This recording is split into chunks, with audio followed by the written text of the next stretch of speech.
Volpe Enterprises. Say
Mike Missanelli Show. Monday, it's the heat wave. So start the heat wave. So we're going to give you all kinds of tips to stay out of the heat. Here's my tip. Stay inside where there's air conditioning. That's the biggest tip I can give everybody, as it's going to reach 100 degrees today. But the Phillies are hot. All right? They take 2 or 3 for the Mets. Now, this was a statement weekend, I think. I think it was. You know, I'm looking at the Mets, and I'm looking at how they're slumping right now, and they threw Peterson out there last night, who's been good, and he was crap. And it was. Is it too premature for me to say that the Phillies are better than the Mets? I don't know. With the rotation and what the Phillies present lineup-wise to the Mets, and we're going to compare them. Both bottoms of the lineup leave a little something to be desired, but the Phillies got 3 hits from Sosa last night, including a bomb, and then an RBI single from my boy Otto Kemp, who's playing left field now. Listen, I'm going to tell you right now. People go, well, see, Bill was right. You were playing Otto Kemp in left field. It's not a matter of who you're going to play out there. It's a matter of whether they're going to be effective playing left field. And I think it's a really touchy situation to play Otto Kemp in left field. I'm going to tell you right now that it's tough to throw a guy out there in the major leagues. And Rob Thompson said before the game he looked good shagging fly balls in BP. Well, the first fly ball he got yesterday, he looked a little shaky on it. I'm going to be honest with you. So we'll see how that transpires. Now they're going to platoon Otto Kemp with Kepler out there in left field. And at first base, I have no idea what they're going to do. They played Buddy Kennedy there last night, and despite the chants of Buddy, it didn't look that formidable in the bottom of the lineup. But I'm looking at the Mets, and I'm looking at the Phillies, and I've seen the bottom of the Mets lineup last night. They go Torrens, Tyrone Taylor, Ronnie Mauricio struck out 3 times, and then Acuna. Now, that stinks. I got to be honest with you. That doesn't look like a great bottom of the lineup for the Mets. They're obviously top-heavy, as are the Phillies, who last night played Kemp, Sosa, Kennedy, Rojas at the bottom of the lineup. Pretty much even Steven, but the Phillies came through and the Mets didn't. So I'll ask you again. The question is, did you look at these two teams in this series and say, you know what, I think the Phillies are a little better than the Mets, and if they're a little better than the Mets, they're in the position to get a bye in the playoffs. Ray Dunn is here with me today. Ray, did you come to that? You were at the game last night. Very exciting time. Packed house, three nights in a row. Very exciting, especially with those home run bombs last night that the Phillies hit. Were you looking at these two teams and saying, maybe the Phillies are better than the Mets? I'm not to that point yet. They're back at the same level of contender as the Mets after this weekend. They've shown they can actually beat the Mets, which for a while there had been a struggle for them. I still think there are holes in this team, and there are things with this team that the Mets have that the Phillies don't. I look at that top 5 of the Mets lineup right now, and it just strikes fear in me every time it comes up, especially Lindor. I think I'm going to be having nightmares about Lindor against the Phillies for the rest of my life. But they do take 2 of 3, which shows they can beat them. Again, they hadn't done that since London last year. Coming into this series, the Phillies had lost 10 of 14, including being eliminated by the Mets last season against New York. They're able to take 2 of 3. I think we saw last night the biggest thing I take from the weekend is that the starting pitching advantage for the Phillies against the Mets appears to be real. And we had talked about that being an advantage for them all year long. But if you looked just strictly by numbers so far this season, the ERA for that starting rotation for the Mets was better than the Phillies. The names on the paper certainly give you the advantage to the Phillies, but so far this season, numbers-wise, it had gone to the Mets. And I think this weekend you saw Wheeler didn't have his best stuff. He still gave you 5 innings where he didn't allow a run. And last night, Luzardo, my goodness, every time he's faced a good, really good NL lineup, whether it be the Cubs, the 2 times he's faced them, the Dodgers, and now the Mets, he's found a way to shut him down. And he's been a big game pitcher for them. And we keep having discussion, who's this playoff rotation going to be? You saw the luxury of that conversation last night where Juan Soto looks like he's tipping his cap at Luzardo after he gets him out. And that's right now one of the best hitters in all the sport. So I think that's what I took from the weekend is that your starting pitching advantage that we talk about going into the postseason, it's very real against this Mets team. It's very great to see. But I still think coming out this weekend, there's concern for me bullpen-wise, the way you match up against the Mets if you don't score early on. And you saw just the pop the Mets have on Saturday night. I think Luzardo is destined to be a bullpen piece come playoff time. I know you told me that last week, and I read something about it today. That maybe Luzardo will be the guy. You could imagine it when you see the way, if you think about the situation where you're going to face a couple of lefties in a row and a couple of big-hitting lefties, you bring him in, you feel like he's going to be able to silence those bats, especially the way his stuff can play up. And I think that's a world we could get to. When you look at Suarez right now is pitching at an all-star level. And, again, it really only that first start. Other than that, he's been tremendous for the Phillies since he came back. The big X factor here is Bryce Harper. And I don't know what to make of this whole thing. They don't have a timetable. He was interviewed last night in the dugout. He said at least 10 days. He's doing things real slowly. He's got this pain that reoccurs. I don't know why it wouldn't reoccur. That's my problem with this thing. I don't know why it wouldn't reoccur. He said it felt okay last year, and then it felt okay starting this year. He was bothered by it last year. He started okay this year, and then it came back.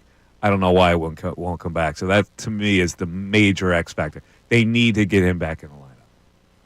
Yeah, I mean, if we're talking about this team's chances in October, I don't think anyone would feel comfortable with them going into the postseason without Bryce. I mean, right now, what we were talking about for that lineup last night, Otto Kemp's in left field and Buddy Kennedy's in first base. Now, let's get me to you, because you put a tweet out there. You weren't exactly happy with the Otto Kemp move in left field? No, I was not. No, I was on the air when the lineup came out yesterday, and I was in disbelief that last night of all nights would be the night to try putting Otto Kemp in left field. I'm fine with him being in the lineup because immediately as the game's happening, it's the one that's a one-hopper to Lindor. That was a tough play for Lindor. Goes off his glove, run comes in, and never doubt Otto Kemp, man. Can't believe it.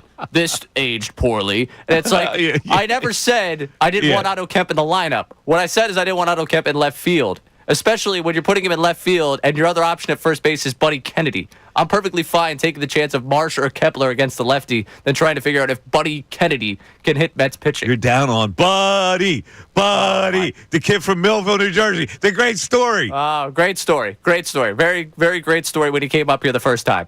I know what the story is now.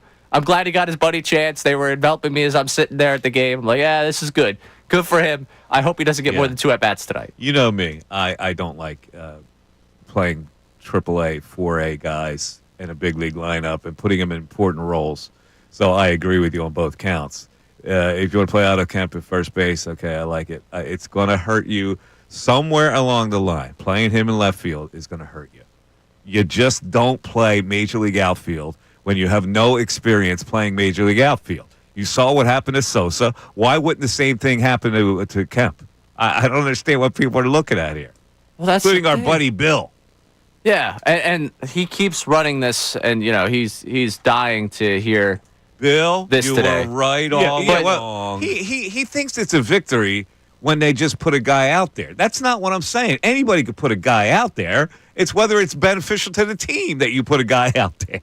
Right, and I got on top of this aged poorly when he had a hit. When I wasn't advocating for being out of the lineup, people were like, well, it didn't come back to hurt them. No, last night it didn't.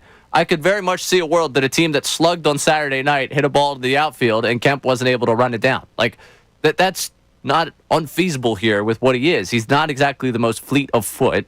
He has not played a ton of left field, and last night was a big game. As big of a game as you get in June, that was that last night. You need to take 2 or 3 from that team to, 1, be ahead in the division, and also just a little bit for the psyche. This is a team that's owned you over the last 365. Like, you needed a little bit of the psyche. Yeah, we could take this big game against the Mets, and I was not in favor of having a guy out there in left field that had not played the position at the major league level. It's going to hurt you. Look at this. You know what you're talking about. Bill's right. You play Otto Kemp in left field. No, I don't know, man. I have a lot of respect for major league players, but I don't. It's way beyond the realm that you just can throw a guy at a certain position or make a guy change positions during the middle of a year. And again, I'm already seeing the YouTube chat. It's not about him being in the lineup. Right now, I would argue your best lineup includes Kemp at first. What does it say about your lineup? Maybe a bigger question, but your best lineup includes him at first. Yeah, I hate to break the news to people, but Kemp's been really slumping. He's 3 for his last 21 with 7 strikeouts. So, this Kemp hype is, it's fine, I guess. But come on, what are we talking about here? All right, so before we go to the break, here's the way it stands right now. The Phillies have a bye in the playoffs. It's Dodgers, Phillies, and then Cubs, Mets, Giants, Brewers. Cardinals and Padres are slumping a little bit. So in the first round of playoffs, it's Cubs, Brewers, Mets, Giants, with the Phillies sitting there and wait. And they would play the winner of the Cubs, Brewers in their first round of playoffs. I think they're better than the Mets. I think that's what I saw this weekend. Do you agree or not? 610-632-0975 is how you get into the show. The Mike Missanelli Show's on 97.5 The Fanatic.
Mike Missanelli Show, 97.5 The Fanatic. Coming up at 11:25, Doug Glanville, former Phillies center fielder, will join us. He did the game on radio last night with the Mets and the Phillies, and we'll see what he thinks about this race coming down the stretch, whether the Mets are indeed lesser than the Phillies, and I think they are. Now, I'm looking at the Mets have holes in a lot of positions here. They have a hole at second base. I don't know what they see in this Ronnie Mauricio. He looks clueless at the plate. They have a hole at third base, unless Vientos is going to come back. Obviously, Beatty can't play. Tyrone Taylor, I don't get it. And Torrens, the catcher, like they sent Alvarez down to the minor leagues. This guy's going to be the regular catcher? I don't know about that. So, again, we're talking about Harper, how long, and we got an upcoming schedule we're going to look at in a little bit. A really interesting statistic that I saw. The Phillies are 34-2 when they have the lead after 6. They're 40-1 when they have the lead after 7, and they're 41-0 when they have the lead after 8. So we talk about the back end of the bullpen, right? So far they've been okay with that stat. Yeah, it's incredible. I saw that, and I was just kind of floored by the fact that that's the case, because the conversation we have about this bullpen, and you look at the bullpen ERA, I think it was in the 20s, mid-20s in baseball. It's not great, but somehow, some way, they find a way to get it done night in and night out. Yes. And, of course, there were some big other events this weekend. There was a soccer fest this weekend at the Link. I have no interest. And I don't know why. I have no interest. There are a lot of people that have interest in this soccer thing. And, of course, the NBA Finals finally over in Game 7 as the Oklahoma City Thunder, completing that whole rebuild after they got rid of Kevin Durant. They win last night over the game but a little short Indiana Pacers. And, of course, unfortunately, the Pacers get that big injury to Halliburton, and that looks like an Achilles, which will put him out for an entire season, I think, next year. But everybody's little hero. Oh, man, what a third quarter. T.J. McConnell, everything he flipped up there went in. And that's what he did. He flipped it. He didn't actually shoot it. He just kind of flipped it up there, and it rolled in. But after the game, heart-wrenching as he buries his face in, I guess it was somebody from the PR staff's shoulder as she's shooing cameras away. T.J. in flat-out ball mode, crying his eyes out. And I go, really? Like, you're a professional player. You do okay for yourself. You make about $10 million a year. You've made about $100 million in your career. I could see if you lose a state championship game and you're a high school player, maybe even in college, although I don't think so in college with the NIL money that's coming in. Once you get paid money to play a sport, life goes on, doesn't it? You're a grown man. You're crying because you lost Game 7. The Indiana Pacers weren't supposed to win that series anyway, right? Did that touch you, or did it make you say, huh? You are such a hater of TJ. I am not. You are such a hater of TJ. I would have said that with anybody, really, any player. I don't get the crying. You're a professional player. Crying? Oh, come on. What are you talking about here? You know how tough it is to get to that level. He knows in that moment it might be the last Game 7 the finals he ever plays. Is that cry-worthy? You're a professional player. The check still comes. You nearly got to the mountaintop. You were that close and you didn't get there. It's overwhelming You were supposed to beat that team. If you were the favored team and lost in a heartbreaking fashion, then maybe. We're supposed to beat that team. He got blown out in the fourth quarter. Is he supposed to believe going into that series? Well, I guess not we're not supposed to believe win. it, but reality is reality. You're a grown man. You're going to cry after you lose to the Game 7? Emotion is in the moment, Mike. Emotion. It's not like he's sitting back with perspective like, man, we really weren't supposed to win. What old it's okay. is he? Like 32-year-old man? He cares about the game. He's got heart. What do you want from him in that scenario? Got heart. He's got heart. Come on. That other team earned it. They beat you in the fourth quarter. They earned it. You gonna cry about it? It's not that against Oklahoma City and whether or not they earned it. He fought for a goal. He didn't get that goal, and he was in the moment emotional about the fact that they didn't get it. It wasn't like you got upset. We're supposed to win that game. Do you think legitimately the horn sounds? He's like, well, we weren't the Vegas odds favorite, so it's all good. You feel bad that you lost. You cry and bawl on somebody's shoulder. My God, what are we, 17? No, he's a guy that cares. Stop. He cares. I'm I sure- would have said that about anybody, not only TJ. TJ just happened to have the camera moment with it. Did you have that reaction to Embiid after the Raptors? Yes. Yes, Really? yes, I professional players. You lose to a team. No, listen, that was a little more heartbreaking because it was like a last-second shot. They got whooped in the fourth quarter. That's like reality sets in. All right, we were a little short. Reality can set in whenever. You can be in denial until that final horn goes off, and then finally it's like, all right, well, we came all this way. Man, we're not in high school. Stop. Ball, you ball. I can see you're a little emotional. Maybe you tear up a little bit. But balling like that? You are the same guy that told me it's good to cry early on going on dates with women. Now all of a sudden you're against emotion? That's different. This is sport. This is like vacation. This is not reality. It's not real life. This is reality. He's a real human being. Life. Come on. Stop. What do you mean? All of a sudden, you're anti-tears. A couple weeks ago, you're pro-tears. I've always been anti-tears when it comes to sports, when it comes to professional guys. Professional guys are professional. You're supposed to be professional. They're real people. Real people. All right. He's a real person. I know everybody's going to come at me with this take. I know it. Because it's their little buddy. Now, if it was somebody else, I guarantee you they go crying. Because it's little TJ, everybody's now going to be, oh, the little TJ showed emotion. He's got such heart. If Siakam cried, would this be talked about in the second segment of today's show? Yeah, it would, I think. Not as much, because TJ's everybody's little buddy. You know how that works. TJ's everybody's little buddy. Buddy Kennedy is everybody's little buddy around here. Oh, man, the text I was getting during the third quarter. Well, you need to apologize to TJ. You need to apologize. All right. You had a good third quarter. You also turned the ball over 4 times in the fourth quarter, had 7 turnovers overall, was a minus 12. Maybe that's what he was crying about. 610-632-0975. Mike Missanelli Show continues. Fanatic Sports Update. A successful Sunday night. I'm Ray Dunn with this Fanatic Sports Update. The Phillies beat the Mets 7-1 on Sunday Night Baseball, taking 2 of 3 this weekend from the Mets at Citizens Bank Park. Kyle Schwarber's solo shot in the fourth ignited a 5-run rally against David Peterson. Mundo Sosa had a 3-run shot in that inning to break the game open. Jesus Luzardo held them out scoreless over 6 2/3 innings, striking out 7, allowing just 3 hits. With the win, the Phillies jumped into first place in the NL East. Rob Thompson addressed the series win after the game. Huge. Feels good. Anytime you win a series, it feels good, especially within your division. It was a great win today because of the fact it was a bounce back from yesterday, so it was good. We'll talk to Doug Glanville, who was on the call over the weekend for ESPN Radio, which you were able to hear right here on 97.5 The Fanatic. He's coming up at 11:25. As for the Phils, they are off tonight before a 3-game set starts tomorrow in Houston against the Astros. The Thunder won the NBA Finals last night with a 103-91 win over the Pacers, winning their first championship since they relocated to Oklahoma City. Tyrese Halliburton appeared to tear his Achilles at the first quarter of the game, was out for the rest of that game, and now we all wait to see as he likely will be out for the entirety of the 2025-26 season. So another big star going down in the Eastern Conference in this postseason. Shai Gilgeous-Alexander, your Finals MVP last night. This update's brought to you by Wendy's new Frosty flavors. Wendy's putting a twist on classic with all new Frosty flavors. Find your new fave flavor and clock in for a sweet treat time anytime, including midnight or later. Refresh on a classic. Gotta be Wendy's. At participating U.S. Wendy's, hour may vary by location. I'm Ray Dunn on 97.5 The Fanatic.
10:28 on the Mike Missanelli Show. I'm sure the text board is humming. We got a couple calls I want to get to right away here, but all right, give me the TJ takes. Oh, the YouTube chat is destroying the YouTube chat is destroying me. I know. Oh, he cried. They lost by 20 in Game 7, and they weren't even in it in the fourth quarter. But it's the cry-worthy moment. Come on.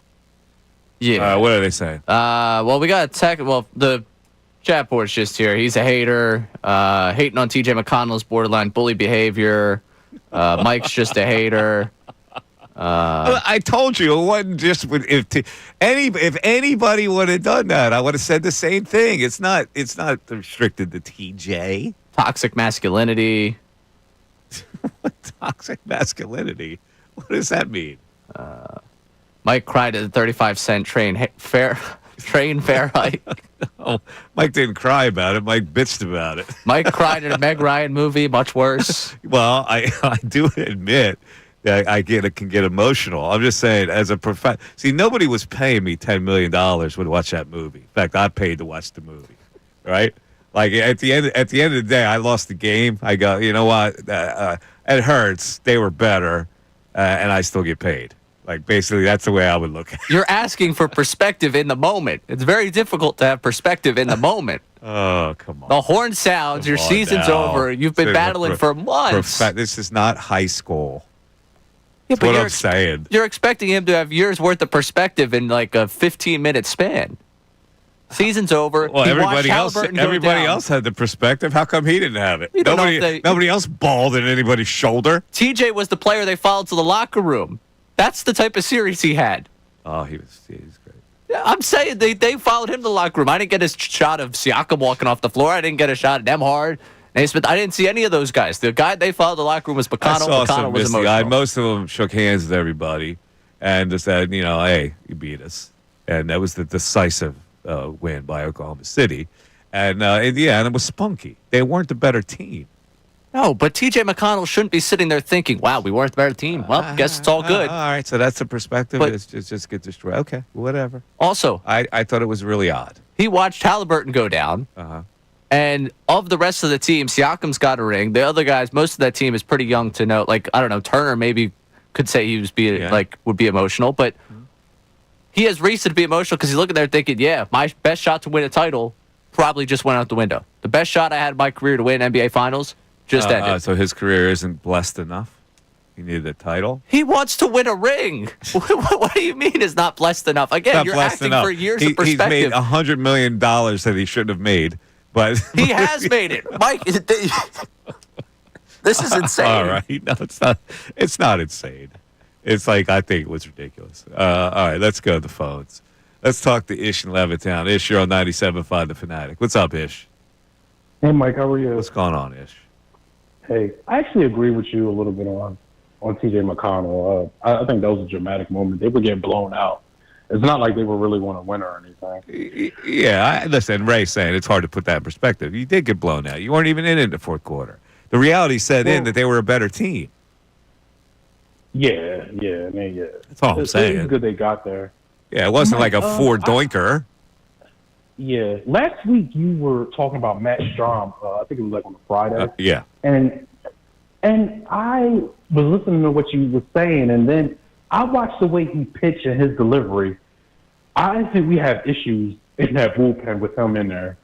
I don't see how he gets the outs that he actually do. He's deceptive. I don't see it either. His stuff is not that great, but he's very deceptive and he locates pretty well.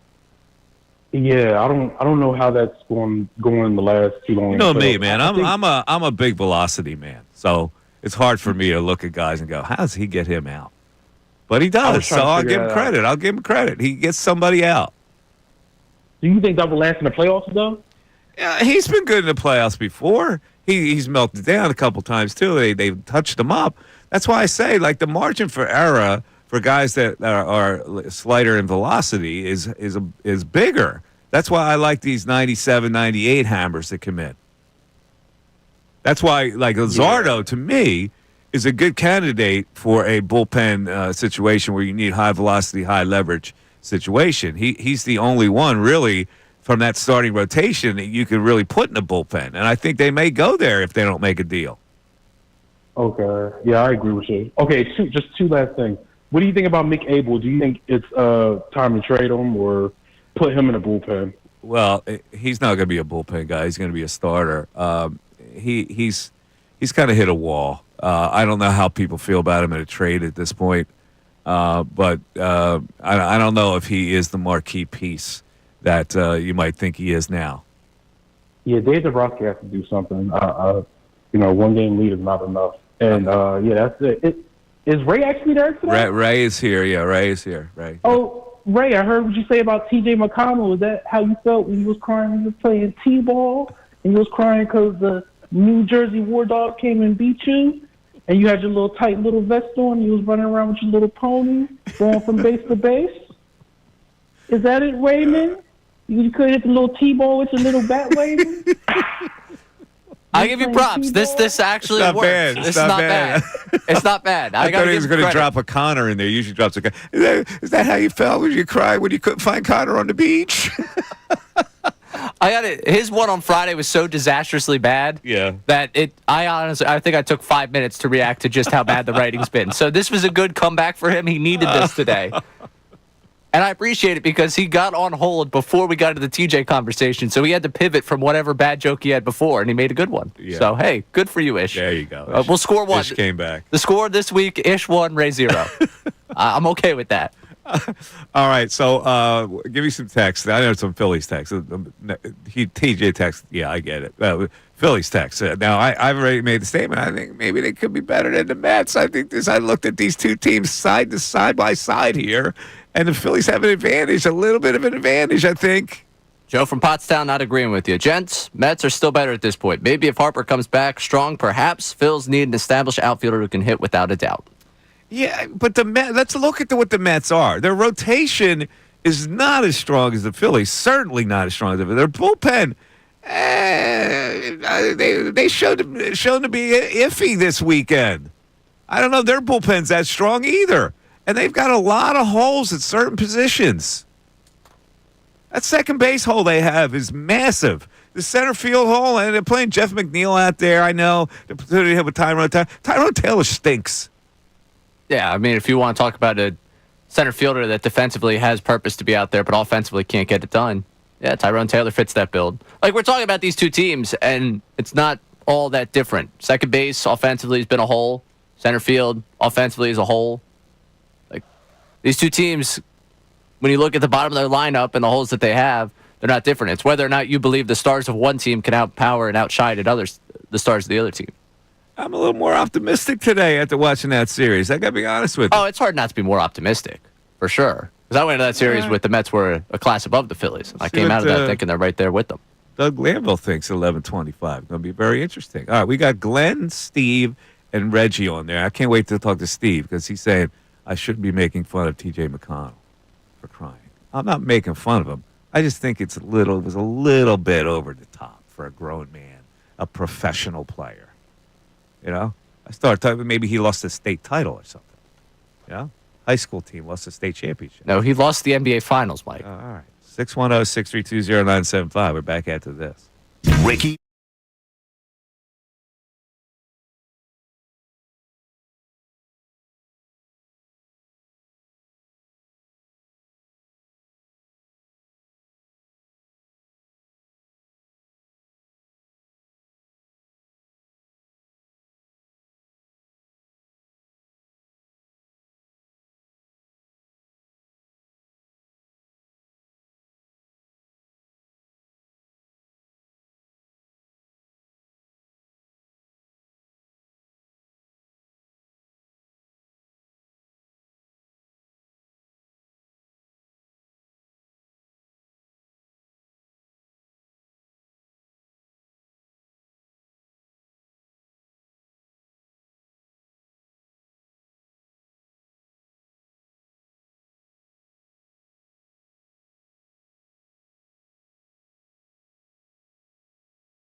I've been thinking about my weekend. I happen to, I teared up, actually. I was recollecting my weekend, and I happened to be watching this. I forget what time it was, or what day, or even what time, whether it's night. I think it was night. Road to Perdition. I suffered through that movie because, as you know, I make fun of that movie all the time. With Tom Hanks is cast as a hitman for an Irish gang. Right? I think the premise is ridiculous, but in the end, it gets sad. And I've seen the movie, and I never got sad before. And the last scene of the movie, Tom Hanks gets killed. And his little son, who's been on this adventure with him, is trying to escape the people that are trying to kill him, is left alone. His mother and brother have been killed. The father gets killed in front of him, and he's left now on his own. He's like a 12-year-old kid or a 13-year-old kid, and he's got he went to the aunt's house. They tried to go to the aunt's house to escape. The aunt obviously got killed by this hitman who was after Tom Hanks, and there's just a dog there, and it's just him and the dog on the beach, and that's the rest of his life. And I felt sad for that. I didn't feel sad for losing the game to the Oklahoma City Thunder. All right, Mike, so I admit I'm human also. You know what's not real? The movie. You know it's real life? What McConnell went through. Real life, he didn't get shot in the end by a hitman and left his kid to his own devices. They lost the game they weren't supposed to win anyway. Mike, if he's sobbing heading out to the bus 2 hours later, all right, fine. He's crying in the moment where he just lost Game 7 of the NBA Finals. All right. Maybe see, I'm hard-hearted when it comes to sports. I'm not hard-hearted when it comes to a movie that tweaks you emotionally. Either way, if you're pro tears, you're pro tears. Either way, I'm pro tears selectively.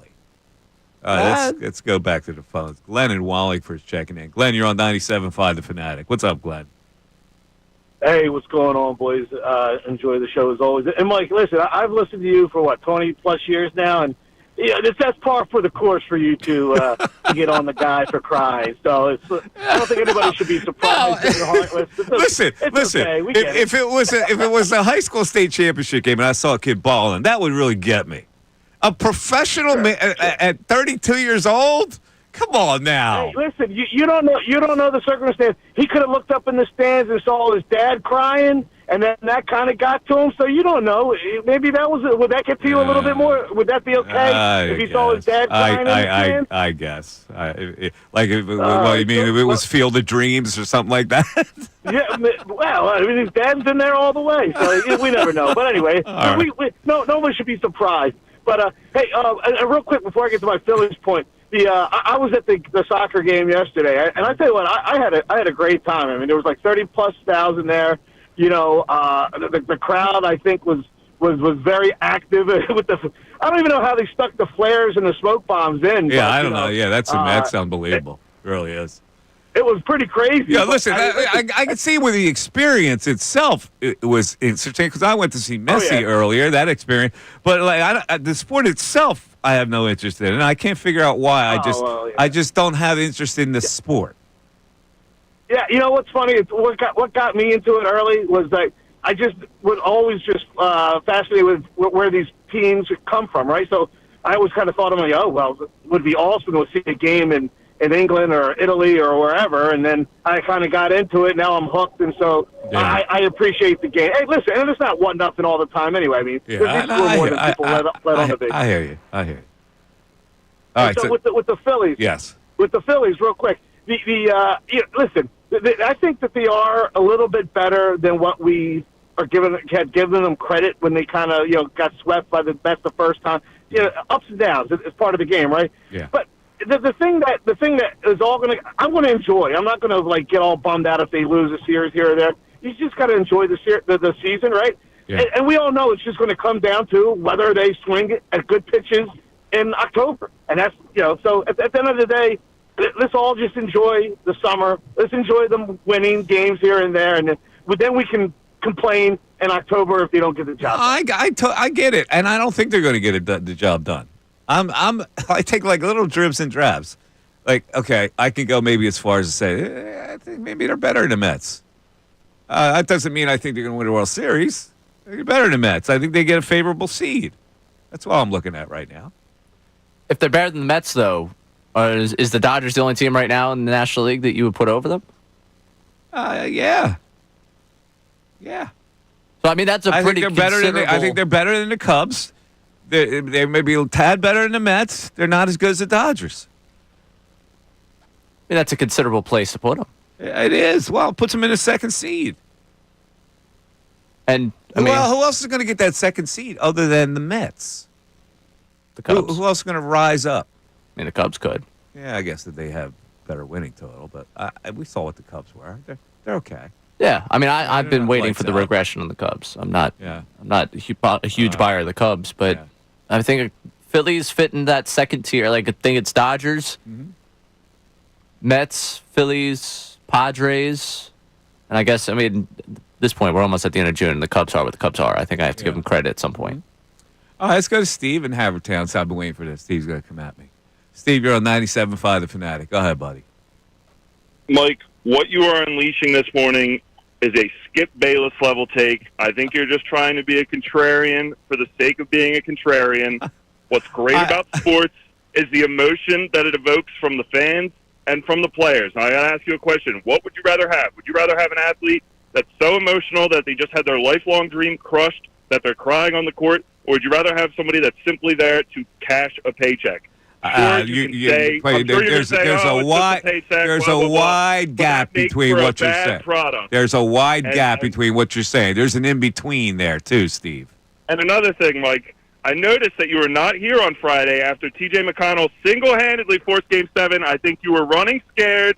I think you didn't want to admit that he had a magical performance. And lastly, while I have you on the line, I just need to mention something.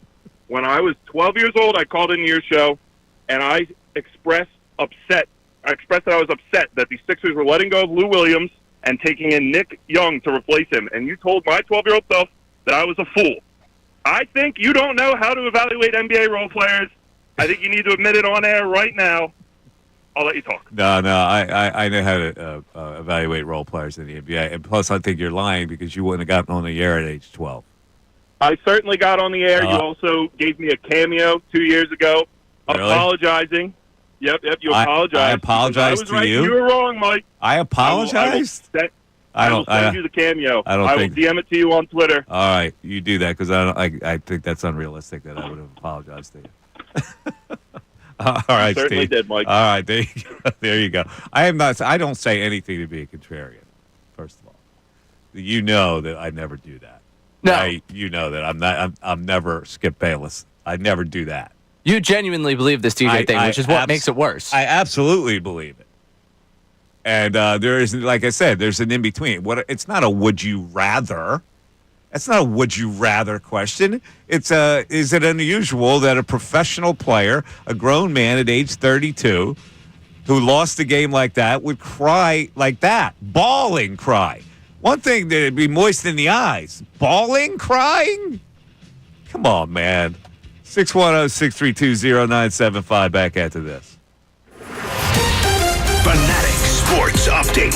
A successful Sunday night. I'm Ray Dunn with this Fanatic Sports Update. The Phillies beat the Mets 7-1 on Sunday Night Baseball, taking 2-3 from the Mets over the weekend at Citizens Bank Park. Kyle Schwarber's solo shot in the fourth ignited a 5-run rally against David Peterson. And Mundo Sosa had a 3-run shot in that inning to break the game open. Jesus Luzardo held the Mets scoreless over 6 2/3 innings, striking out 7, allowing just 3 hits with the win. The Phillies jumped into first place in the NL East. Rob Thompson addressed the series win after the game. Huge. Feels good. Anytime you win a series, it feels good, especially within your division. It was a great win today because of the fact it was a bounce back from yesterday, so it was good.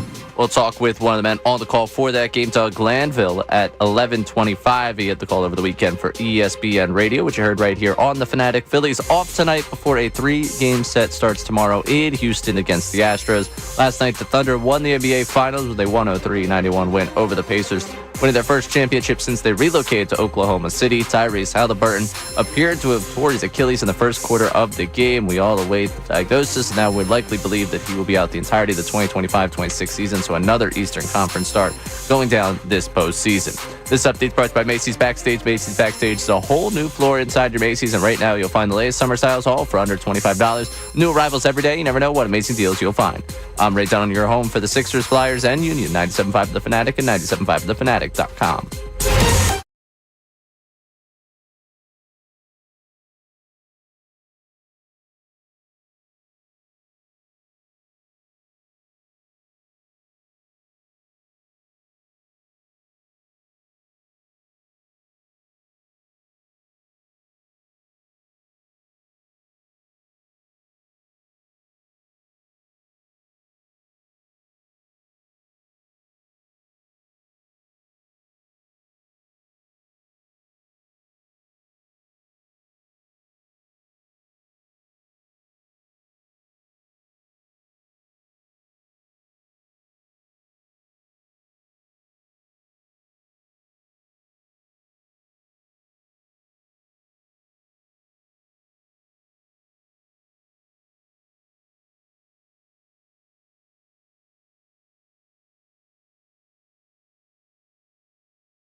Missanelli Show. Ray, in the 11 o'clock hour, I'm going to give you a question that our pal on social media, Dawood, sent to me.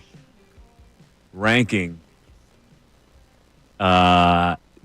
ranking 8 superstar athletes, and I want you to put them in order. Oh, boy. 8 just across sports? 8 of all time. Oh, like God. Superstar athletes, and how you would rank them in order. So there's not a specific sport. These are all sports. All sports. All sports. So Okay. it's hard to to do it. Also, I want to ask you this question regarding soccer. Rank soccer on what you would watch. Now, would you watch soccer over football? No. Would you watch soccer over basketball? No. Would you watch soccer over baseball? No. Would you watch soccer over hockey? Yes. You would?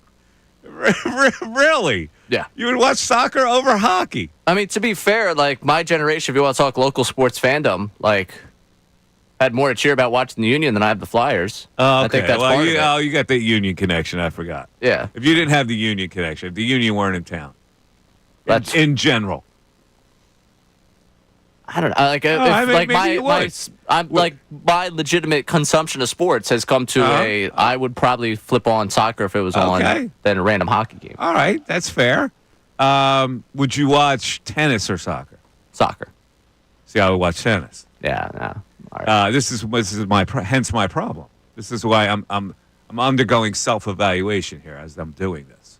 Would you watch golf over soccer? I'm becoming more of a golf guy, so probably not. You would not. No. Okay, I would. Would you? No. watch, I'm saying I'd watch golf. Oh, over. you would watch golf yeah. over soccer. Okay. Would you watch track and field over soccer? And I ran track and See, field. I would. No. Stop. So I would. So soccer, to me, the level of excitement is like way down for me, and I can't figure out why. I don't think you're wild to not be like crazy excited over the Club World Cup. It's not any clubs that you're interested in. No, it's in general. See, this is a discussion I have with people. Like, this is a European thing. It was bred in Europe. Soccer and cricket are the two games that were bred in Europe. Since we're the new world, I'm saying that if football, baseball, and basketball were available to Europeans and Middle Easterns and such, would soccer and cricket be as big in their world? I just think it's not as good a sport as football, baseball, or basketball. I think a sport is just about as good as the tradition that you have with it. Like, for that's me making my point. The tradition of soccer and cricket go back a long way before football, baseball, and basketball. But had football, basketball, and baseball been available, would the same passion exist for soccer and cricket? I guess not. I mean, it's hard to say because the sport, like, that's the way it happened. Like, that's their sport. Like, they have these clubs that have been around for hundreds of years that were hyper-localized to what they are. No, I get it. I think you're missing my point a little bit. If they grew up with football, baseball, and basketball, their passion for soccer and cricket would be diluted. Well, I think there's a generation that has grown up with it. I mean, these games have gone international at this point.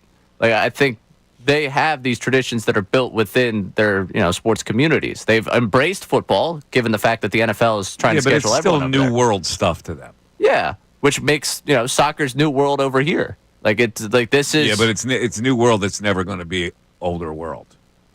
Because it's already dwarfed by the better sports. No. For argument's sake, on the other side, they would tell you, okay, that's never going to be as big here because we have these sports. We enjoy these sports. Well, that's what I mean. So it can never surpass the sports that we already created in a new world that are much better than the old world sport. To you. I think that it's fair to say, if you were to evaluate, with football, baseball, and basketball better sports than soccer?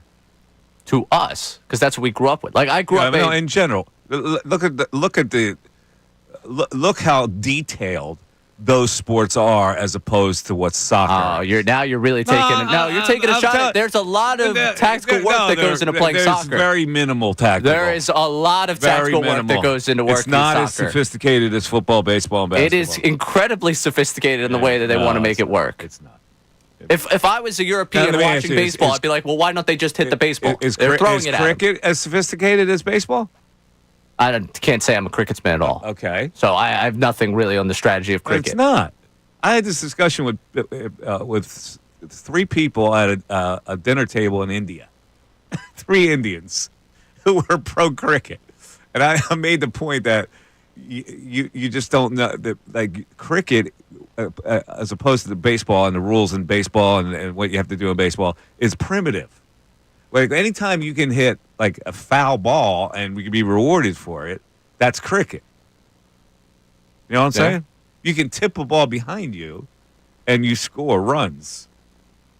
So, I'm just saying the European mind, if they watched basketball, baseball, like for me, it's like, okay, the ball just goes in the hoop, shoot it. All right, maybe I'm being jingoistic here. 610-632-0975 is how you get in. It's the Mike Missanelli Show. And you're listening to it on WP, NWP, and HD1, Burlington, Philadelphia, Beasley Media Group Station, broadcasting live from the Comcast Business Studio, powering possibilities. Doug Glanville joins us in this hour. Stay tuned for that. Let's go to Reggie, who's currently in Washington State or D.C. Reggie, where are you at? Spokane, Washington. Oh, Spokane, Washington. All right. What is that? Gonzaga? Oh, you're by the Zags. Yeah, that's where I didn't find that out till my first visit, 5 years ago, something like that. It's a nice place, too. I went downtown, and I found a place that makes Philly cheesesteaks. Oh, no. So I enjoy one Oh, of those. no. Come on. Don't tell me that was any good.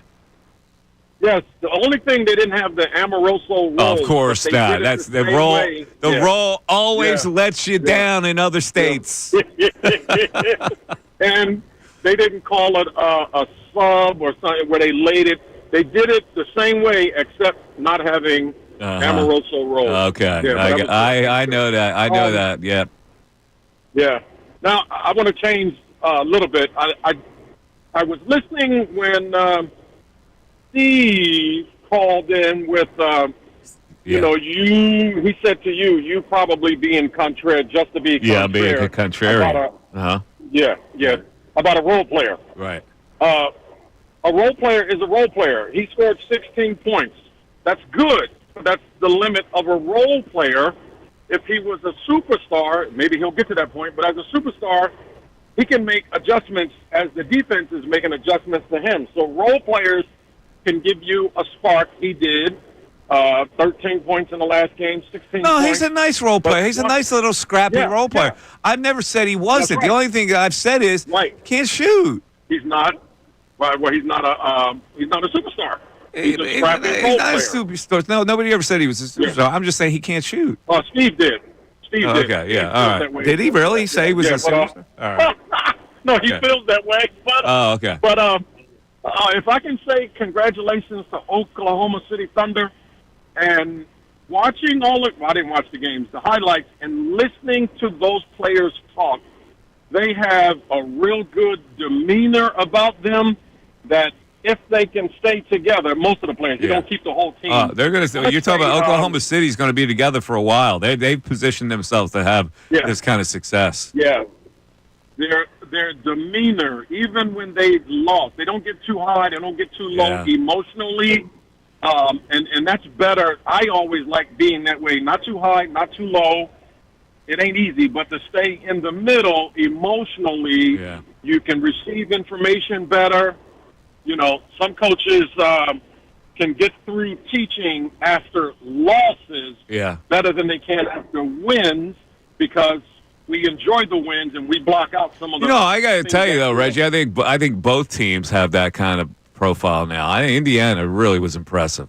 The way they battled in the series was very impressive. Now, the thing about Halliburton is going to set them back a little bit, but and so like I'm on that note. If I saw Halliburton in the tunnel, and it's after his injury happened, and he was balling into somebody's shoulder, then that would get me emotionally. That would get me, because that's his whole career at stake. If it was Andrew Nembhard who was in that tunnel, balling on somebody's shoulder, would you have the same feeling about that? Or is it because TJ takes you to that emotional level, right? Any of them crying, I'm fine with. Really? Yeah. Okay. You don't think if Andrew Nembhard cried that people will look at it and go, man, what's up with that?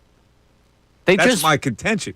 TJ has this little teddy bear profile, and everybody feels, But I think in both situations, it would look really odd. So I'm not just picking on TJ. If Andrew Nembhard was doing that, I would go, man, that's odd. any of them crying, I would feel for him in that sense because, again, they just poured all this into a season where they were there in Game 7. They saw their superstar go down, and all of it fell So you apart. can tell you're young, and I'm very jaded and cynical. But I also can understand TJ being upset specifically because he's 33 years old. Like, he's seen what it takes to get to the mountaintop. Now he also watched his superstar go down.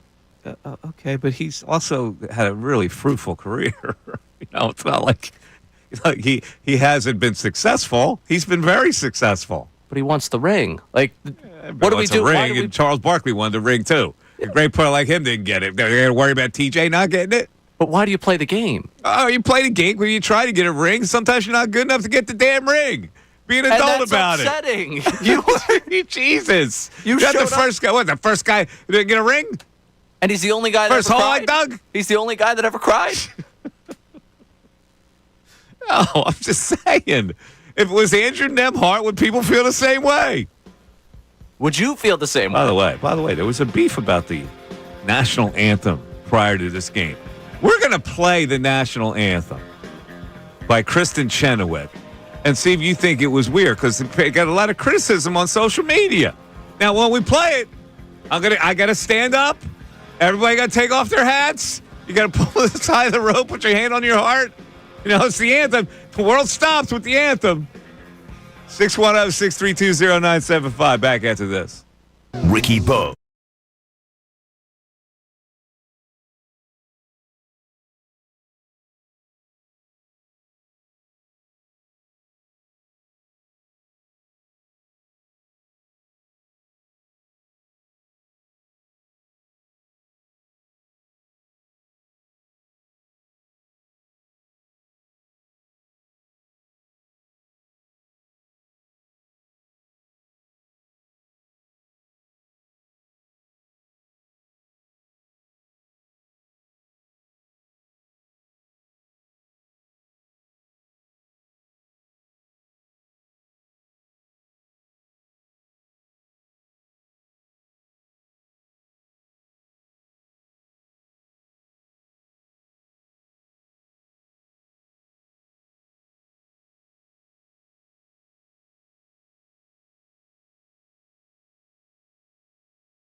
97.5 The Fanatic. If you want to get in chat, you can attack me. You can come at me for my takes on soccer, my takes on TJ crying, all that stuff.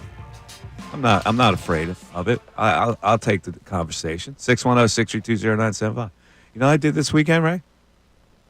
What'd you do? While TJ McConnell was crying about losing a game, I was doing man's work. I had my chainsaw out there, shearing down massive 50-foot stalks of intrusive bamboo in my yard.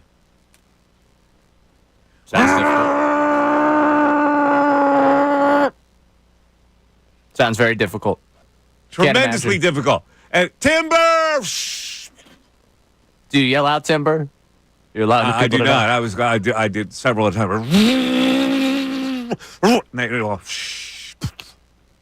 They all fall down, right? And so now I go, okay, what do I do with them? My yard is cluttered with these monster piles of about 150-foot bamboo stalks. I don't know what to do with it now. What do I do with it? You could give it to the Phillies. Apparently bamboo works for them. Yeah, that's a little bamboo plant. This is massive bamboo growth. The people that have this in their yard know what I'm talking about. It's unsightly. I hate it. It just grows wild. You can't control it. So this weekend, to recap. Play a little golf. Golf, bamboo, chainsaw, and crying at Road to Perdition.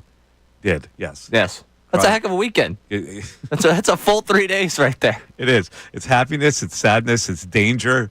It's. You went through the entire emotional gamut, honestly. I really did. Oh, what do I do with this bamboo? Anybody collect bamboo? Come to my yard and take this stuff out of it. What is it like? Trying to envision what it's like. So now I have to pile it up. Like it can't be still 50. So I have to cut all the stalks that I cut down, at least in half, to give me like a manageable 25-foot. You know, like one pile. Like instead of one large pile of 50-footers. Several piles of 25-footers. How did it get there? It grew. Yeah, I understand it grew. It spreads. It's like it's from my neighbor's yard. She has bamboo, and it just intruded on my property over my fence line, and it grew, and it covers the whole left side of my yard. Would it be out of line to have asked your neighbor for? She can't cut the stuff that's in my side.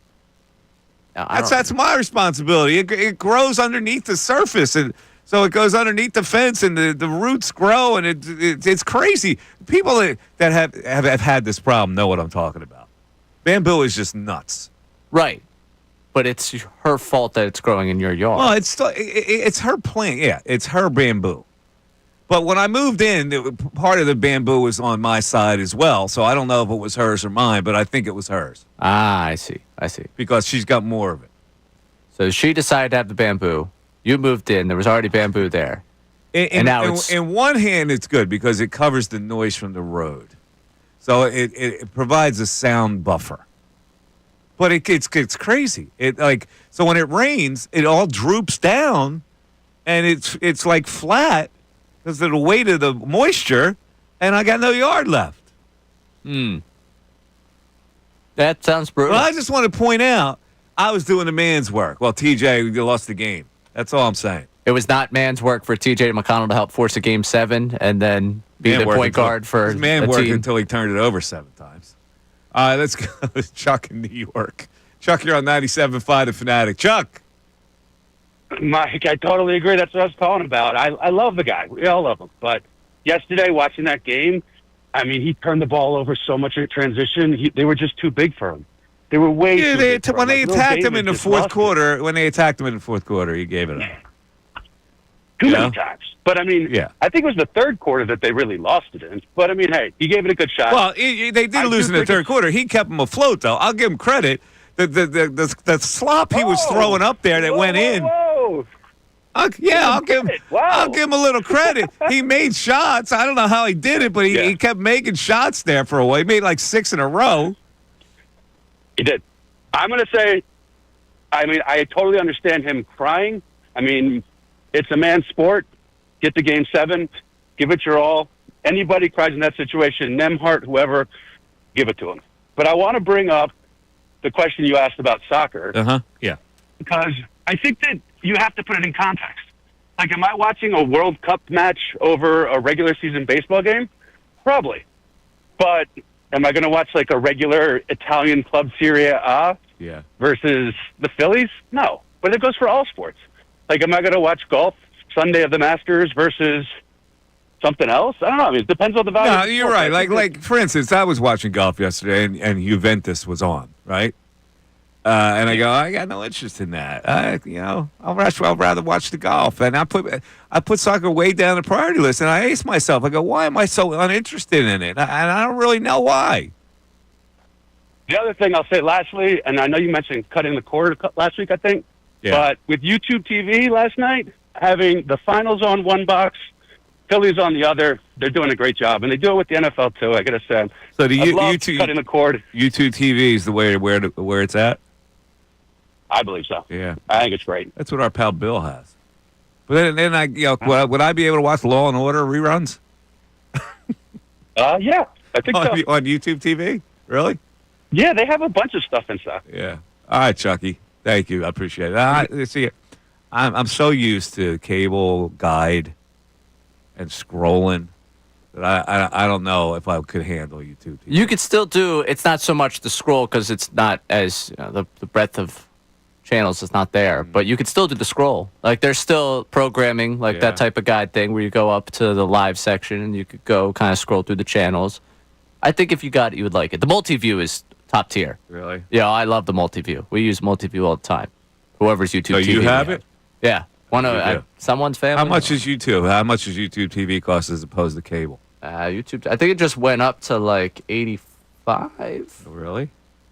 Cost per month, $82 per month. That's significantly lower. Correct. No, it's a solid, and first-time customers can take advantage of a promotional rate of $59.99 per month the first 2 months. Is YouTube TV, would they like to advertise here on 97.5 The Fanatic? Use promo code RAY. And then help me out? All right. On the other side, we got Doug Glanville coming up at 11:25. But on the other side of the break, we're going to have you stand at attention, remove your hats, and we're going to listen to this national anthem that's sung by Kristen Chenoweth, who's a longtime performer on Broadway, and she's in the Wicked and the whole bit. I've seen her on TV shows and such. And I actually thought it was okay, but a lot of people did not. So we'll let you be the judge. The Mike Missanelli Show continues. Fanatic Sports Update. A successful Sunday night. I'm Ray Dunn. This update is brought to you by Groundworks, your expert for basement waterproofing and foundation repair since 1997. Book your free inspection at groundworks.com. The Phillies beat the Mets 7-1 on Sunday Night Baseball. Take it 2-3 from the Mets over the weekend at Citizens Bank Park. Kyle Schwarber's solo shot in the fourth, ignite a 5-run rally against David Peterson. And Mundo Sosa had a 3-run shot that inning to break the game open. Jesus Luzardo held the Mets scoreless over 6 2/3 innings, striking out 7, allowing just 3 hits. With the win, the Phillies jumped into first place in the National League East. Rob Thompson addressed the series win after the game. Huge. Feels good. Anytime you win a series, it feels good, especially within your division. It was a great win today because of the fact it was a bounce back from yesterday, so it was good. You got the chance over the weekend to listen to a pair of ESPN radio games right here on The Fanatic, and one of the men on the call for that was Doug Glanville, who will join us coming up in the next segment. As for the Phillies, they're off tonight before a 3-game set starts tomorrow in Houston against the Astros. Thunder won the NBA Finals last night with a 103-91 win over the Pacers. SGA, your Finals MVP, the first championship since the Thunder relocated to Oklahoma City, and unfortunately Tyrese Halliburton appeared to tear his Achilles in the first quarter of that game. This update's brought to you by Mercedes-Benz. The Mercedes-Benz Dream Days are back with offers on vehicles like the 2025 E-Class, CLE Coupe, C-Class, and EQE sedan. Hurry now through July 31st. Learn more at MBUSA.com/dream. I'm Ray Dunn, your home for the Sixers, Flyers, and Union. 97.5 The Fanatic and 97.5thefanatic.com.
For Mike Missanelli Show, 97.5 The Fanatic. I am Mike Missanelli. And the Phillies win last night, take 2 of 3 from the Mets, and I came to a conclusion that maybe the Phillies are a little better than the Mets. Now, I know the Mets are going to get back a couple of pitchers, and I know the top of their lineup is good, but the middle of that lineup, I look at the Phillies have the same problem, but I think overall the Phillies might be a little better. But the man who called the game last night, you heard it right here on 97.5 The Fanatic, former Phillies center fielder, former star at the University of Pennsylvania, the great Doug Glanville joins us. Hello, Doug. How you doing? All right. Good morning. How's it going? Good. All right, so you did the game last night, Dougie, and I want to ask you a question. Yep. What was your impression? Did you get the impression that all around the Phils are a tad better than the Mets? I do. Well, I get the impression that they certainly have an advantage when healthy, and that's always a big question around all these teams. But there's so much to look at when you talk about their rotation. The starting rotation, cobbling together. Obviously, Nola's been out, but it's just the depth of it. And this is something Dave Dombrowski loves to do. Have that sixth starter, that just-in-case guy that you can kind of put in there if your depth gets compromised from injury. So, you know that, like, Luzardo was phenomenal last night, and you look at him and you think, wow, that's an ace. And then you have Wheeler, and then you start looking. So I just like the sort of trajectory of where the pitching can go. Even though on paper right now the Mets are #1 ERA, they'll get Manaea back and their team back. But in the sense of when you look at a series, talking about a short series in the postseason, you like to have starters that are just trying to go deep, and that's what the Phillies have. Wheeler, these guys are going out there in an untraditional way in today's game, trying to go 7-8 innings. And that's a big plus because you can set up your bullpen well under that. Doug, let's talk about the bullpen a little bit because obviously that when you look at the Phillies, you go, okay, that's a weak spot. And then we'll also go to left field, which may be a weak spot, center field, which might be a little bit of a weak spot. But the bullpen, the way it's configured right now, does not seem to be strong enough that you could say the Phillies are going to win the whole thing. What can they do about that? Trade.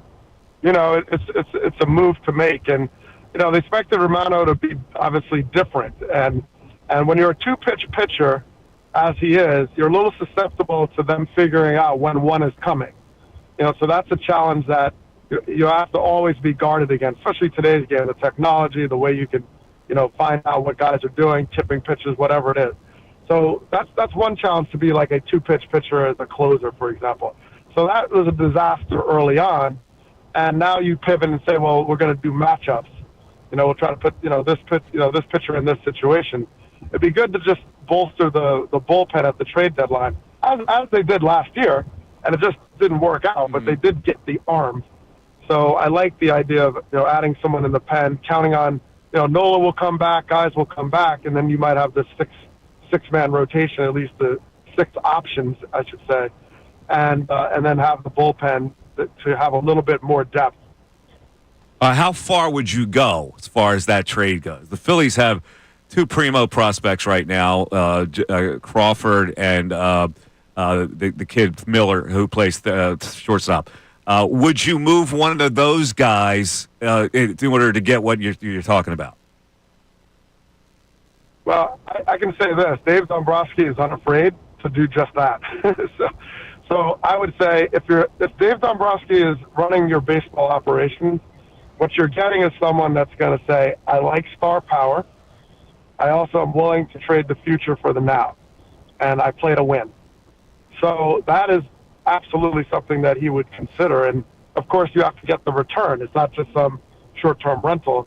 You have to get some other pieces. So I think those guys or anybody could be on the table, in the right move and right trade. You just have to make sure everything lines up as best as possible. Has Mick Abel shown enough for you to be a primo guy that can get you something like that? Well, he's there. He's definitely making adjustments. I mean, the challenge, Abel struggled with command overall, up until he got to the big leagues. And so there's some, that he needs to sort of continue to work on. I like the spin, good breaking balls, to kind of work off the fastball, got the velocity. unafraid to work the top of the zone. But when I called the game on Saturday, the thing about Abel is when you hear about guys that struggle with command consistency, you always think of, oh, they're walking the world, walk. But the other aspect of a lack of command is when you're missing in the middle of the plate. And that's the other aspect, and I think that was what got Abel on Saturday, is that he's missing, but he's not missing ball four. He's missing in the heart of the plate that becomes very hittable, and hitters can get slug out of it. So he just needs experience and time, and you might be someone that could be tradable, but I can see the upside because the stuff is there. He just has to get the command to go with it. Talking to Doug Glanville, former Phillies outfielder, who was on the call last night for the Phillies and Mets game on ESPN Radio.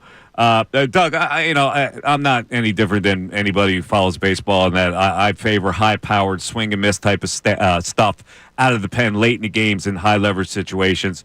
And the Alvarado thing was a big blow for the Phillies. So I'm thinking that, you saw Luzardo pitch last night, and I don't know of any other member of their starting staff that would profile as that kind of a bullpen guy, except Luzardo. Is it a possibility that he is that Alvarado type of lefty that they can use in the playoffs and take him out of the rotation since they have Nola's going to come back. He's not a bullpen candidate. He's going to have to be in there. Sanchez and Suarez and of course, Wheeler, that's enough in the playoffs. Is that a possibility? Do you see Luzardo as a pen guy? It is a possibility for the reasons you mentioned. That's the embarrassment of riches that the Phillies can have when everybody's healthy. It's the fact that they have frontline starters that are built to go deep in the game, have the efficiency to do it, and it gives you other options to use other pieces in that rotation in other ways, like a Luzardo. Now, the thing about Luzardo that's amazing is when he's right, he literally has like 5 pitches that are dominant. I mean, and so you love that in the starter because his changeup was phenomenal the other day. The sweeper was good. The slider was down and in. He was throwing 98, and he was sinking 98. I mean, that's just legendary stuff when he commands it. So, it usually comes down to what pieces you add at the deadline to kind of evaluate if you need to do that. That's one. And then it comes down to, who's hot? Who's pitching well going into the postseason? Who's the right guy for the right time? And, you're allowed to make a game time decision, so to speak, at that point because, you have the depth to do that. So, Luzardo, if he pitches like he did, the other night, it's like I don't know. I'd love any team would want him in the rotation, and that's a good problem to have for the Phillies. A really good one. All right, last thing I want to talk to you about is you were a primo defensive player in the big leagues. I have to laugh because sometimes people look at the Phillies have these players they bring up from AAA that don't have a position. None of them really have a position. So they try to peg-hole him into certain areas. And the latest one now, it's going to be Kemp playing left field. And he's never played the outfield. He may play one game at AAA in the outfield. Explain to the people how difficult that it is. It's not like beer league softball where you can stash a guy in a certain position. Tell them how difficult it is to make that transition when you're an infielder to be thrown into a major league outfield. Well, man, first of all, I appreciate you brought that up because, I write a column, a newsletter on Substack called Welcome to Glanville. And just recently I wrote a piece called I Am My Position. So there was a time, certainly my time or before, where you kind of got defined by your position. You came up as a center fielder. And there are certain things that sort of came with that role. And some of it was offensive. I had to be a speed guy. I had to make contact. I had to move runners. I had to catch the ball. You have to have certain expertise, not just in your defensive side, but what you contributed offensively. You didn't need to hit 50 home runs as a second baseman. Now, that day is kind of over. Now, in a good way, if you have the bat, which is really the focal point more and more, then it's like, we'll figure out where to play you, right? It's whatever. We'll throw you out there. And with the analytics and the data that's so driven by maximizing your entire defense, not just one guy, but how it synthesizes with everybody else, then you could get a little bit more flexible on I can put this guy in center because I can pinch the left fielder over, I can move this guy, I can take him out in the 7th, whatever. So they look at defense so differently. And the young guys coming up, first of all, they're great athletes. so they tend to be able to do anything, and they're actually familiar and comfortable with the idea of like, oh, we're going to play a lot of different positions. And that's very different than how I came up, thinking like you're a shortstop. Like I remember spring training one year, Derek Jeter. I was the Yankee champ in '05, and I was standing on the second base side of second base, or at least the right field side, and Randy Wolf was pitching against. I was on the Yankees. And so it was a spring training game, and I waved Jeter over to the right side of the field, and he said, "I can't even stand over here. It's too weird for me. The field feels backwards or reversed because the dude plays nothing but shortstop, right?" So that is gone. Christian Campbell of the Red Sox comes up. He plays left. He plays center. He plays second. Now I'll make the case that I don't think you could possibly be as good at one position when you're playing 50. But I do think there are good athletes, and you can cover for them, like Jackson Merrill playing center field for the Padres. So I think the short answer to me is that it is really hard to learn any position to the level where you are an impact player defensively. And for a while, you're going to need a caddy. You're going to need to be pulled out in the last seventh inning. It is all about the bat, and then worry about defense when you need it in the late innings when it's high leverage. By then, it might be too late. You might have given up 3 runs. Because of your defense, but they figure the bat, is what carries. So what they do is they take Kemp or whoever, they put him way out into the warning track and make sure he doesn't give up doubles and triples, and then they let the balls drop in front as needed, and then you have Rojas or someone else to kind of cover for him. And so, you have to think in this sort of single organism way, and these players come up expecting to play a lot of different positions because they want to establish themselves any way possible, and then they hope one day they're like Ian Happ and end up in left field, and then they leave you alone. All right, so is that a long way of saying that they'll be okay with Kemp out there? Well, yeah, they'll be okay. Kemp is a pretty solid athlete. The thing about Kemp is that they're going to do what they do. They're going to take him out and bring in Marsh in the 7th inning if that's what they need to do. If they're looking for the matchup for the bats. Yeah. They're looking for offense, and then they say they worry about defense late. And look, that's what ultimately shortened my career. Because once center fielders started hitting 50 home runs, and we can get into why that is, once that started to happen, then my job was very different. They're not going to have me out there hitting 12 home runs, even if I was a contact hitter and good defender. They say, well, we could just use your skills in the 8th inning. We don't need you in the same way. So that's the culture today. They're not worried. They're worried about late in the game and the 6th inning on, and they'll put whoever wherever. And yes, is it shocking that guys have no experience and they slap them in left field? I feel kind of insulted as an outfielder sometimes.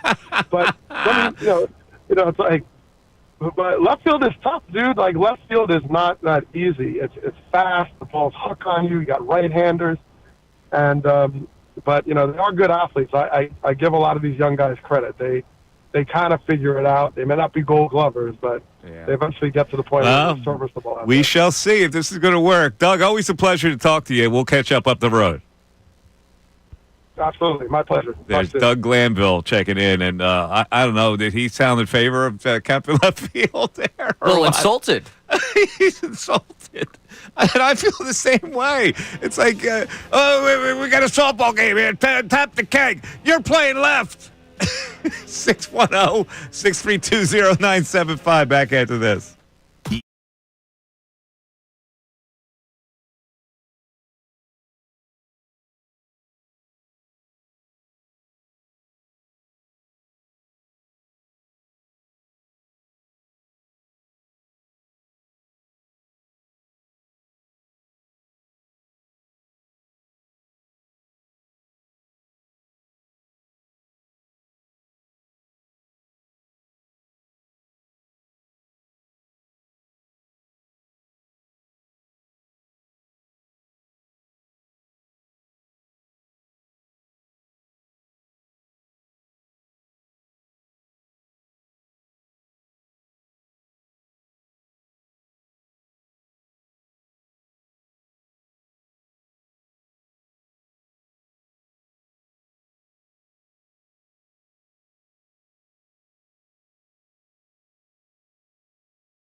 thing. And of course, there was another flank to that in the last couple of days. Castellanos now wants a printout of the defensive metrics. So it's so silly. Come on, man. I was listening to Kevin Stock. I was listening to a radio broadcast, and Kevin Stock gave me basically a, come on, man. Like, why belabor it? Why? It's over now. You move on. Like, he's being snarky about it. Oh, give me the defensive metrics. I want to see it. Is that a little insulting to his family? That's very clearly anti-StatCast. Yeah, well, he's probably anti-StatCast too, and that's why he's doing it. Yeah, let me see what these things say that I'm not a good defensive outfielder. We'll prove it otherwise. That's what he's doing. Yeah. Really, it's a snarky thing. It's a Castellanos snark. That's what it is. A little bit to it. Yeah. All right, let's get patriotic. Shall we? Get patriotic. Kristen Chenoweth. Very talented. Attractive. She's in Wicked. She's in other stuff. Singer. And she sang the national anthem before the NBA Game 7 yesterday. NBA Championship Game 7. Oklahoma City. She's an Oklahoma City native. So it's perfect tie-in there. She was wearing a Thunder T-shirt as she took the microphone at center court to sing the anthem. And a lot of people had a problem with it. And I wonder, after you hear this, whether you had a similar problem. Let's go, Kristen. Oh, say, can you see by the dawn's early light what so proudly we hailed at the twilight's last gleaming, whose broad stripes and bright stars through the perilous fight o'er the ramparts we watched were so gallantly streaming, and the rocket's red glare, the bombs bursting in air, gave proof through the night that our flag was still there. Oh, say, does that star-spangled banner yet wave? Get ready for it, Ray. O'er the land of the free.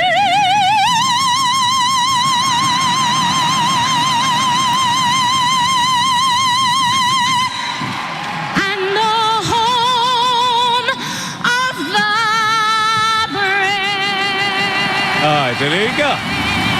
So I ask you, what was wrong with that? It was stirring. She went 3 octaves on that one note. People were saying that was too long to hold that note. What? Ray, how'd you feel about that? It was the anthem. Heard it before. I'm going to hear it again.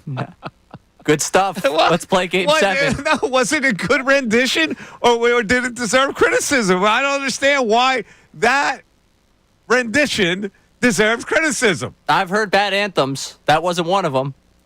Exactly. I think it takes a lot for me to be like, wow, why they got this person singing it? But that certainly did not cross the line of, geez, what an anthem that was. That was the national anthem. I heard it. Let's play Game 7. What do we want in this country? What's wrong? What was wrong with that anthem? Listen, everybody loves to criticize certain renditions of the anthem. It's everybody's interpretation. Hers wasn't that wild. She just held a note, went 3 octaves. Yeah, I really don't understand how there's any criticism of it. Now, there was, I think, JM here in the YouTube chat said it was obnoxious. Holding the note that long was obnoxious? over the top. Well, I don't get it. What was wrong with that? Holding the note that long was over the top. Everything else was great. Yeah, I can't really be bothered by that, to be honest with you. Like, holding the note was obnoxious? Yeah, Jay King also agreeing with them. A lot of people saying they don't have a problem. But God. I just don't get that. That's the most important part of the anthem, where they hit that high C. A land of free. And she did it. She went even higher than that. Yeah, I don't have a problem with it. I'm like, unless it's like offensively bad, it's really hard for me to have a problem with the anthem. Like, I totally agree. I've heard it before. I heard it again. Like, you got the words right. Yeah, we're on key. All right, let's move on. I don't understand how people had an issue with that. Yeah, I don't get it either. But anyway, apparently people do. People in the chat still have a problem with it. All right. Well, let's go to Vicente and Lansdowne checking in. What's up, Vicente? Hola. Hola, amigo Mikey Miz. ¿Cómo estás? ¿Qué tal? How are you, Ray? I'm doing good. Ray's fantastic. This weekend was fantastic. Talking about the baseball game, except for on Saturday, But it's still, Did they really hit 7 home runs? I didn't believe it. Right, yeah. On Thursday, we had the thunderstorm knocking power everywhere. I was going to talk about that a little later. There was a lot of destruction. So we got our power knocked down until Friday, and somebody told us from Pico that the power will be restored on Sunday night. So anyway, I got the same message. Fortunately, it came back sooner. Right. And on Friday, I went over to a funeral, a viewing, in like between Newtown Square and Broome Hall, on Westchester Pike. After paying my respects to my friends, I came back home and I decided to, since we didn't have the power, I'm going to get some dinner at Barnaby's.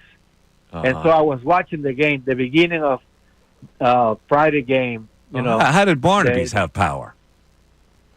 I don't know. What do they have? A massive generator? Yeah, it's a big restaurant. They had 100 TVs, I know. I've been in that place. I know. Yeah. So I got the burgers and I took it home, and I told my wife, let's tune in the game. I find out the game was not being broadcast in regular TV. It was Apple TV. I had to subscribe. Yes. Well, thank goodness I subscribed right away, and I was able to watch. Well, wait a minute. You had power on Friday? Yes. When I came back home, I was surprised that the power was Man, restored. I was out for longer than that. Yeah. So I got so lucky, and I immediately, tuned in the TV, and then I put the Apple TV, and then I was watching the game, and it was wonderful, So I got to see the two players, Real Muto running after Cassie on the 7th inning and running synchronized. There was only, 0.04 seconds in between them touching the plate. Yeah.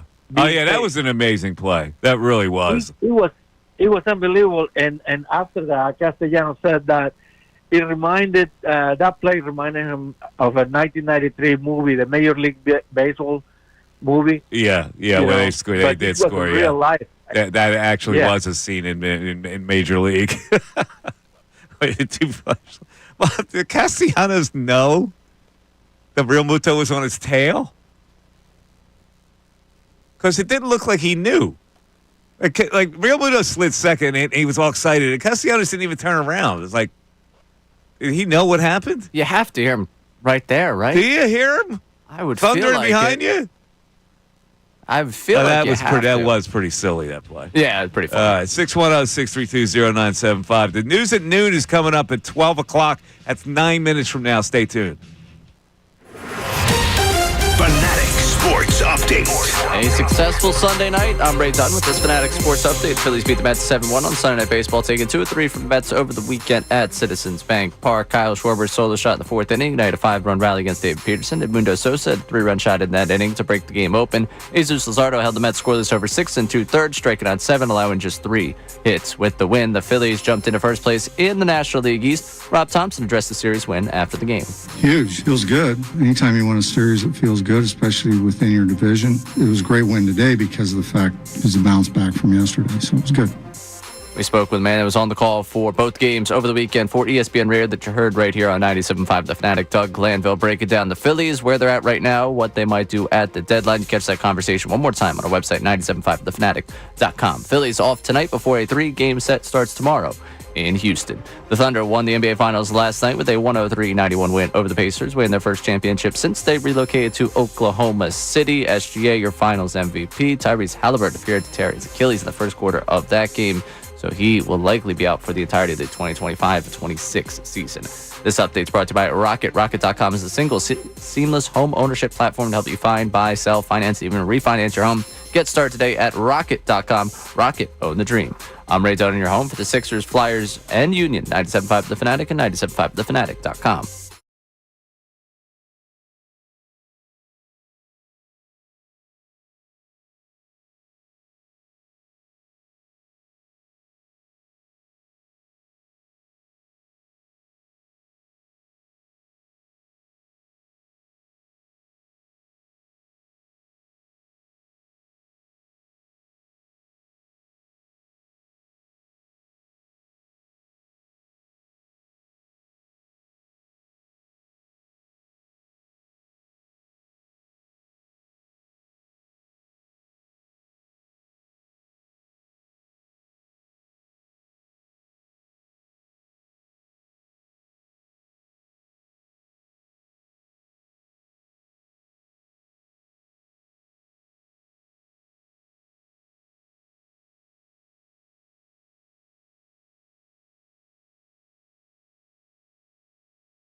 Mike Missanelli Show, 90.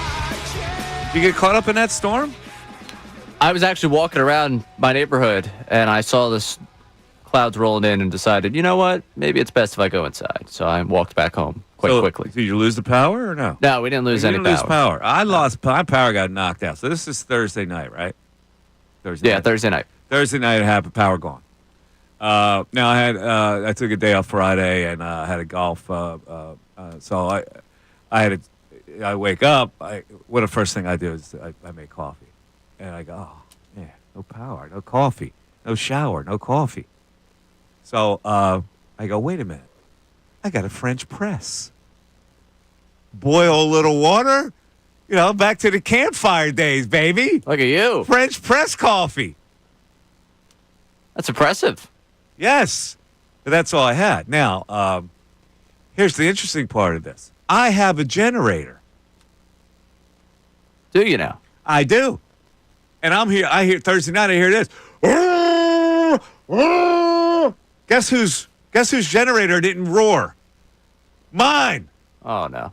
It didn't kick on. Do we know why? I don't know. What do I know from a generator? I need somebody to help me out here. Somebody who works for the Cummins Corporation. Because I tried to call them, I got nothing. You can never get through to these people. I don't know if it needs to be reset, needs to be serviced, whatever. I tried to look at it, like to reset the timing and stuff. I got no idea. Yeah, it doesn't seem like something that would be. And now that the power went back on, it was out power for 2 days. Now the power kicked back on. I can't tell if the generator is going to start. You need no power.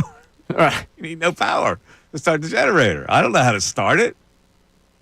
Jeez, that is, you don't know that it's not going to work for you until it doesn't work for you. Exactly. So I need help. Somebody who works for that company, Cummins. Please email me, MikeMiss@bbgi.com. Do I need service?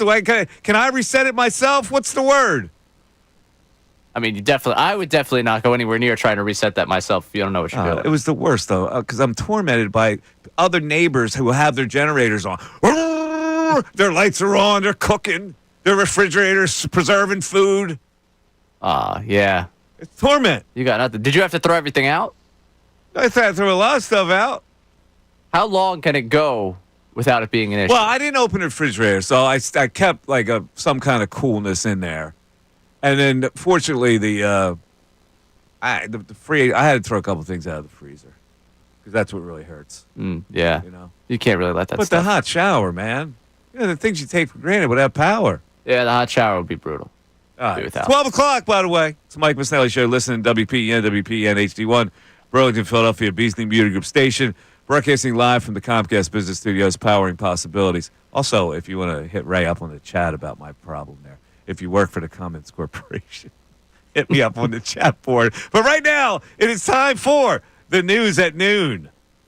There's a whole lot going on in this world. It's time to catch up. Here's the news at noon. 97.5 The Fanatic and 97.5thefanatic.com. All right, we start the news at noon with a little flavor from the NBA Finals Game 7. T.J. McConnell crying. Is that what we got here? No, we do not have that. Okay. No. What do we have? The Thunder saved themselves last night. They saved 2 players and the entire organization from all-time bad sports quotes and sports actions. We'll start with Jalen Williams, who was asked the other day about whether or not he appreciates the history that'll be made playing in a Game 7 in the finals. Take a listen to what Williams had to say. Yeah, it sucks. I probably can't appreciate it until I get the outcome I want. So it's cool, though. Somewhere down the line, win or lose, it'll be cool to have your name etched in history regardless of what's going on. So I think that's cool. But much of the internet took exception to the fact he said, win or lose, it's cool. Well, not exactly what you want from your player leading into a Game 7. Whenever I hear Jalen Williams talk, I think of the movie Beverly Hills Cop. I don't know why. Why? You don't understand that reference, but somebody will get it. Somebody will understand it. Anyway, like he didn't know what to say there, so he just said that. Well, he wasn't the only one. Oh, really? Because Lou Dort was asked about Game 7, and this is what Lou Dort had to say. You know, it's like the last day of school. You know, you go out there and you just give your best, give your all, and then after that, you know that you'll have a lot of time to rest. So, you know, you just got to use all the energy that we have right now. We got to play this game. That's it. So you do it's the last day of school. You get out of there and you move on with life. You don't cry. Don't cry. What school did Lou Dort go to that the last day of school you gave everything you had? Well, no, you don't give anything. Well, I think what he means is you dress funny and you do weird stuff and you throw stuff in the pool. That's a school. See, our school didn't have a pool. I'm sure yours did. Mine did not. No. What? No, we you did didn't not. have a pool? No, we didn't. At that big school? Nope. No what? pool. Are you kidding me? No pool. All right. That's hard to believe. That just the way life was for us. Man, Mike. what did you have? Beach volleyball? Nope. No beach volleyball. I walked uphill both ways. Barefoot? Barefoot in the snow. All right. I got you. Lou Dort, by the way, is like he's like a brick wall. Did you see how Benedict Mathurin would get smacked around at the end of that game last night? And they were whipping him. He was ragdolling him. I want to go back to the last day of school thing. What school did he go to? The last day of school was never something you gave full effort to. I think he didn't mean it that you give your heart to it. Like you pour out all your energies and it's gone. You know, like you mess around with your friends, you don't take anything seriously, and you just get out for the summer. Which is not comparable to a Game 7 at all. No, it's not. I just like the name Lou Dort. No, I love the name Lou Dort. Fantastic. Elite name. All right, last thing that the Thunder could have done wrong if this went the wrong way for them. Did you see the championship buses?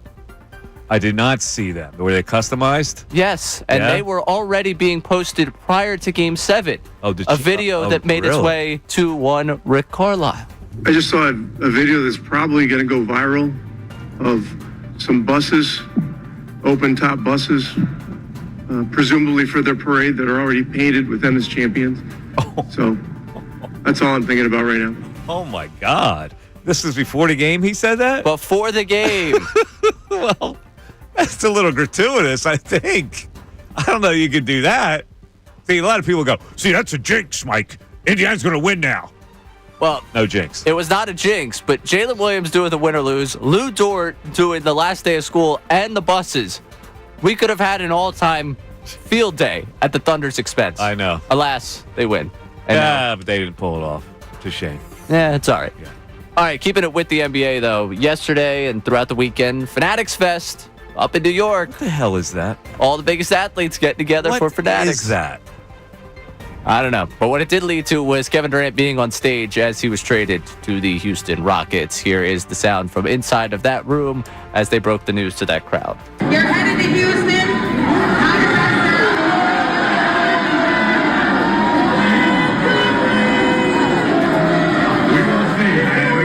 How does that I love that they put $1 billion into that event, and the guy screaming, Houston! has a stronger microphone than Kevin Durant. What the hell?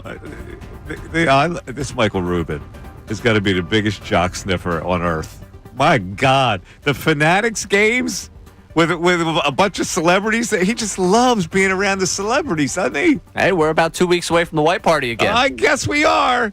Anyway, Tom Brady won the inaugural Fanatics games. We'll get into that in a second. But finally, you got something left for Schwarber. Yeah, I got a wonderful, wonderful broadcast jinx here. Mets broadcast talk about how great Peterson's been against Kyle Schwarber last night in the fourth inning. Take a listen. Now, with the strikeout of the first inning against Schwarber, he is 2 for 22 with 12 punchies against David Peterson. 1-1. Breaking ball strike inside corner, and it's 1-2. This is kind of a thing for Peterson.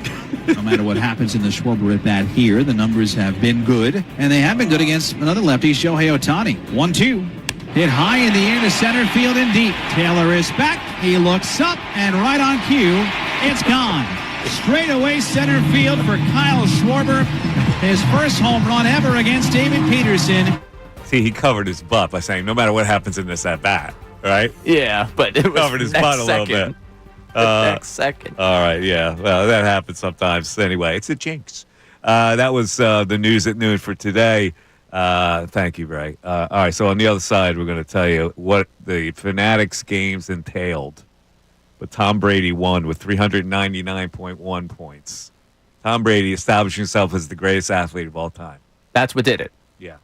Anyway, 610-632-0975 is how you get in. And also on the other side, rate the superstars. I'm going to give you the names of 8 all-time superstars, and I want you to put them in order of their priority. Mike Missanelli Show continues. We want to hear from you, so text us at 610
McConnell has gotten to another level here. I just ran into, hi everybody, Bill Colarulo in the hallway, and Bill informs me that the shoulder that he was crying into was his mom's. Ray, his mom's shoulder? Okay, so I've seen a million different headlines for this. Some said mom, some said PR staffer, so I don't really have an idea on Well, we got to was. get clarified. All right, does it change the landscape for you if he was crying on his mom's shoulder? Yeah, no, it doesn't. Pacers staffer tells ESPN to stop filming an emotional. Oh, it's Pacers staffer. Okay, it was a Pacer staffer. See now, but on Twitter, a lot of people are saying it was his mom. Yeah. So camera clip shows TJ McConnell. Okay, please just let me click on the story. Jeez, these freaking paywalls. Yeah. So the people are split on mom or Pacer staffer. But Yahoo Sports literally has two different stories. One says Pacer staffer. One says mom. Mom. It doesn't change it. Doesn't now. If it's his mom. It's weird that she grown would be, man, his mom's shoulder. It's weird that she would be in the actual, like... Why? Wouldn't be weird. She's in the tunnel? Yeah. No, the tunnel... The parents were probably allowed in that tunnel. Literally right off the court. Yeah. No, probably that's in weird. the tunnel, waiting in the tunnel for him to get out of the locker room after the game. No. This is as the game ended. He's walking off the court, and he is not even anywhere near the locker room yet. He's just going through the tunnel. It might be. Nah, that's an odd spot. Listen, the game was a foregone conclusion. Maybe she got down there early. That's an odd spot. You're avoiding the subject. It doesn't matter to me. It doesn't matter. No. He was crying on his mom's shoulder. That wouldn't matter to you? No. That's He's no emotional. different than somebody. Seriously? He's emotional His about the mother? game. He could be crying on a random stranger's He's a grown shoulder. man, a professional basketball player. His mother's shoulder? Yes, it's normal. Oh, my God. How many people think that's normal? Oh, my goodness. How many people think that's normal? It's your hatred of him is just No, wild. it's not hatred of him. It is. If it would be anybody been crying in their mom's shoulder? Grown men? Come on, Ray. Stop it. Trying to find a picture of his mom, trying to compare to the woman that was there. Because, Trying to find a picture of his mom? to compare whether it was him or it was a staffer. All right. It doesn't matter to me either way. Okay. Doesn't matter to you. It's just, Either way. He's upset. All right, I give up. All right, let me pose the question again. If it's his mother, TJ McConnell crying on his mother's shoulder, a 33-year-old grown man, professional basketball player who lost a game that they were supposed to lose anyway, crying on his mom's shoulder, that is not weird to you. Mike, you keep going back to this. It's a game they should have lost anyway. What pro player walks off the court and says Vegas had it by 5.5, so it doesn't matter to me? It wasn't close at the end. It wasn't like some dagger beat them. You knew over the last 5 minutes of the game they weren't going to win. But you're not standing on the court like, you know what? We're down 12. I guess I should pack it in. No, you want to keep playing. Oh, man. All right. I'm sorry. All right, let me move on to this, Ray. I want you to write these names down. Wayne Gretzky, Michael Jordan, Tom Brady, Muhammad Ali, Lionel Messi, Tiger Woods, Sabrina Williams, Willie Mays. I would like you to rank those athletes from 8 to 1. I'll give you time to do it. Yeah, this is wildly difficult. I have ranked them. I want to see if your rankings come close to mine or are the same as mine or really different than mine. First of all, who would you have as number 1? Well, right now I'm weighing in my head the individual versus the team thing. Because there's it like... Mm-hmm. You can make arguments across the board for, moments for Brady and Jordan that happened in part because of the teammates that put them in those positions. Like, they obviously the driving force of their team success. All right. Woods, Williams, Ali are all, their greatness is solely on who they are. Okay. All right, let me give you mine, and you can say whether you agree or not. Number 1, Brady. Why? It's the most important position in sports. He is the king of the most important position in sports. Therefore, ergo, he has to be number 1. Is it because of what he did at Fanatics Fest? You got to. No, it has nothing to do with Fanatics Fest. But there you go. He's got to be number 1 according to my ranking system. Yeah, I don't know if I'd have him at number 1. Really? Yeah, just because the best player at the most important position in sports. How do you say he wouldn't be number 1? Because there's 22 players that influence a football team's success. Like, the championships are his greatest argument. And yes, he is the greatest quarterback that's done it. But there are some people on this list that their greatness is solely the product of only what they did. Okay. Number 2, Muhammad Ali. Okay. Number 3, Michael Jordan. Number 4, Tiger Woods. Number 5, Lionel Messi. Number 6, Willie Mays. Number 7, Wayne Gretzky. And number 8, Serena Williams.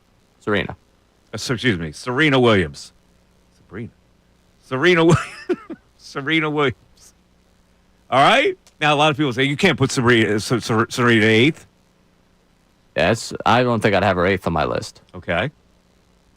Would you have her ahead of Willie Mays? Probably. Okay. So we'd have Willie Mays 8th. Yeah, I think Mays is going to end up 8th. All right, let's go down your llist. Who was your number 1? Well, I'm still working through my. All right. You're still milling that? Yeah, probably. My experience with Ali is just as the character more than the actual watching him live. But Ali bigger than the sport itself. That's why he had to be 2 for me.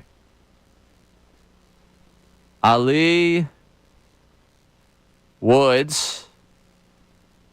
You're going Ali 1? Yeah. All right. Woods 2? Mm-hmm. Okay. Well, Brady getting slighted. Yeah. Man. Jordan? Michael, 3. I had him as a 3, too. I'll go Brady. Brady, 4. Messi. Messi, 5. I have Messi 5. It's hard to go against the great one.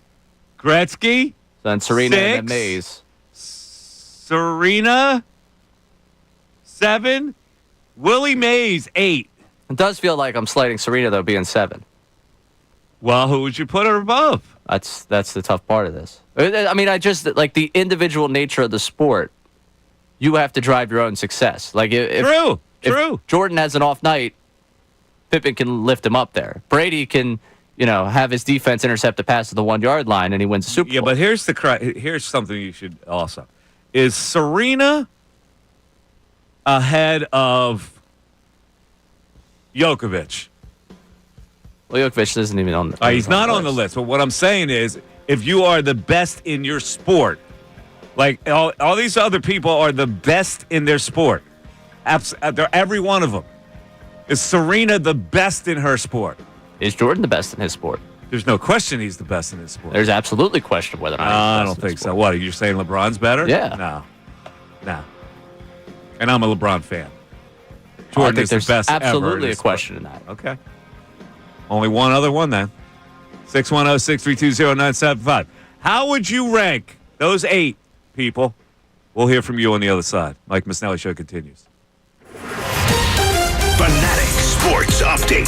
Successful Sunday night. I'm Ray Dunn with this Fanatic Sports Update, and it's brought to you by Groundworks, your expert for basement waterproofing and foundation repair since 1997. Book your free inspection at groundworks.com. The Phillies beat the Mets 7-1 on Sunday Night Baseball, taking 2 of 3 from them over the weekend at Citizens Bank Park. Kyle Schwarber stole the shot the 4th, ignite a 5-run rally against David Peterson, and Mundo Sosa had a 3-run shot in that inning to break the game open. Jesus Luzardo held the Mets scoreless over 6 2/3, striking out 7, allowing just 3 hits. With the win, the Phillies jumped to first place in the National League East. Rob Thompson addressed the series win after the game. Huge. Feels good. Anytime you win a series, it feels good, especially within your division. It was a great win today because of the fact it was a bounce back from yesterday, so it was good. We spoke with Doug Glanville earlier on in the show, who was on the call for ESPN Radio over the weekend, talking about the Phillies, what they may do, how they match up with the Mets. You can listen to that one more time on our website, 975thefanatic.com. Phillies off tonight before a 3-game set starts tomorrow in Houston. Thunder won the NBA Finals last night with a 103-91 win over the Pacers, winning their first championship since they relocated to Oklahoma City. Tyrese Halliburton appeared, tear his Achilles in the first quarter of the game, and SGA was named Finals MVP. This update's also brought to you by Mattress Firm. Mattress Firm's July 4th sale is your chance to reclaim your restless nights and upgrade to a premium mattress. Get matched. Sleep at night. I'm Ray Dunn in your home for the Sixers, Flyers, and Union. 97.5 The Fanatic and 97.5thefanatic.com.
Fanatics games and Tom Brady winning it, that is not the reason why I have him number one. The reason why I have him number one. Listen, I think Michael Jordan is the greatest athlete ever. But in the context of this, I go, if you played and mastered and are the best ever at the most important position in sports, you got to get my number one. And I go, Ali, number two, because he's bigger than the sport itself. Michael Jordan would be 3. And Tiger's 4. That's my ranking system. And Messi would be 5. Maybe the greatest soccer player ever, right? Yeah. So you get the greatest heavyweight ever, greatest boxer ever, the greatest soccer player ever, the greatest football player ever, the greatest basketball player ever, and the greatest golfer ever. 1 to 5. I think I did all right.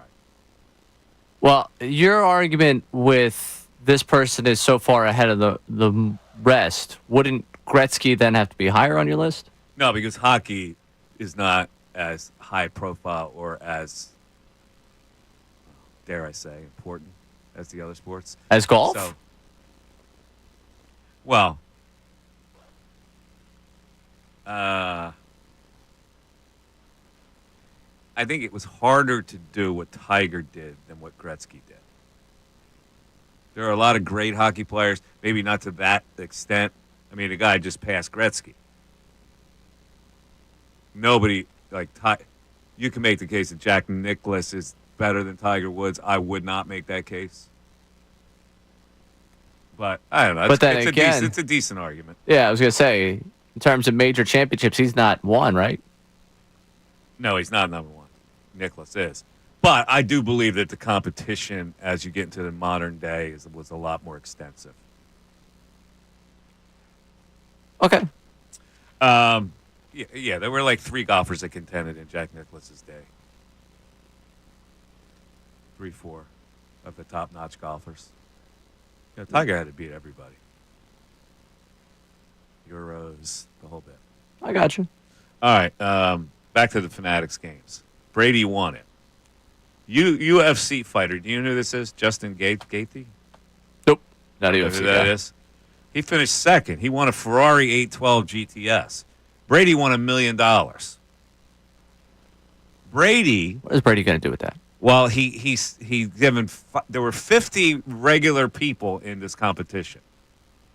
So there were 50 regular fans. In addition to the celebrities, there were 50 regular fans who competed in the event. So Brady, with the $1 million, is donating $250,000 to. He's giving $5,000 to each of the 50 fans who competed in the event, and he's donating the rest to charity. Is that okay with you? That's fine. So he's giving away the whole $1 million. Good. Who finished third was a regular fan, a 39-year-old Pennsylvania teacher named Matt Denish, who teaches and attended Red Lion High School in York, PA. Hey, how about that? He finished third with 326 points, and he won a Topps Chrome Gold Refractor LeBron James rookie card, numbered to 50 and graded at 9.5 by Beckett Grading Services. Now, that could be worth a lot of money. Denish sold the card to Brady for $250,000. Hell yeah. So he got a signed card and a jersey from Brady with $250,000. So Brady donated the $1 million and then paid an additional $250,000 to get this gold chrome refractor card. So he won and ended up out $250,000. Yes. Nice. Nice when you can do it, Yeah, right? very nice when you can do All it. right. The competitors took part in 8 sports-themed skilled competitions. Quarterback skills. Oh, boy. I guess he won that, right? You would think. Basketball shooting around the world. He must have done pretty well in that as well. Soccer goal scoring. Wow. Baseball pitching accuracy. And a washer-dryer hockey shooting challenge. What the hell is that? I don't know, but did you see, speaking of that pitching challenge, the Burrow pitch? Joe Burrow, I think, did something to that extent? No. Oh, it was terrible. Really? He can't my throw? God. It was can't throw? Horrendous. Really? Have you ever seen the Michael Rubin video of him trying to throw a baseball? Oh, yes. Oh, okay. He's not, an all-pro level quarterback in the NFL. I don't have a lot of Michael Rubin expectations. I hear you. Somebody tell me what a washer-dryer hockey shooting challenge is. Washer. Also, they had to make a WWE superstar entrance, a UFC striking challenge. I guess the UFC guy won that. I would bet. And a closest to the pin golf challenge. Brady beat them all. You know who was fourth? James Harden. Hey, good for him. He finally won something in June. Well, I guess he was fourth. Eli Manning was fifth, and the rest were fans. How about that? Wait. Brady finally beat Manning. There you go. How about finally that? got his Look at revenge that on Eli cheap shot. Manning. You should hit the rim shot for that on your own thing. There you go. Good work by you, Ray. I'm very happy. All right, what's the text board humming up now?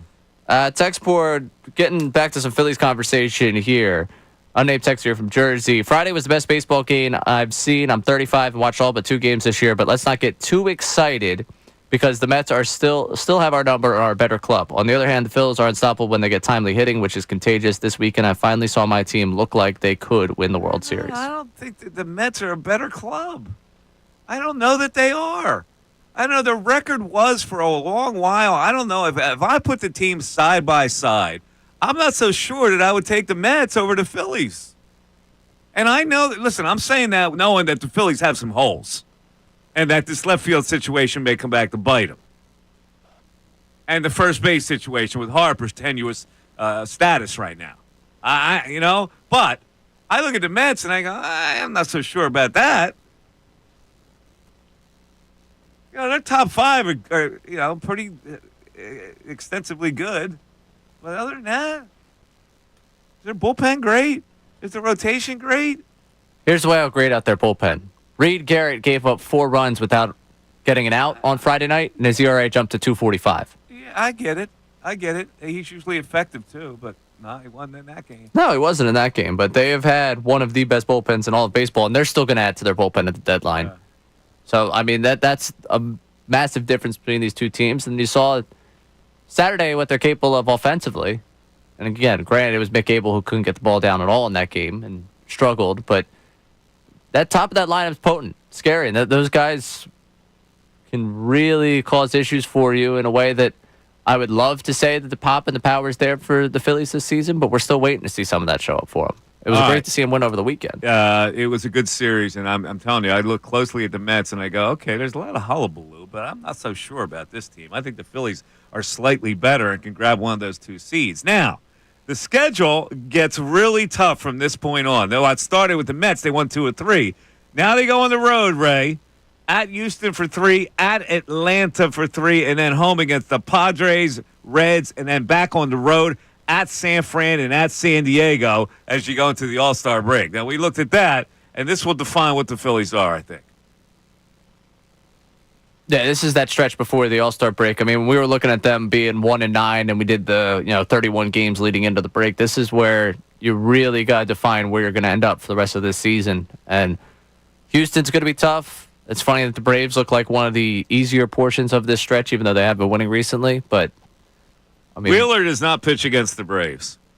Not great. It'll be Abel, who's leaking, Luzardo and Suarez. I have no problem with those 2. They'll win 2 or 3. So we're at the point again where we can talk about the fact that it's probably still in their best interest value-wise to deal Abel. Yeah, but now I'm not so sure people want Abel. It's funny.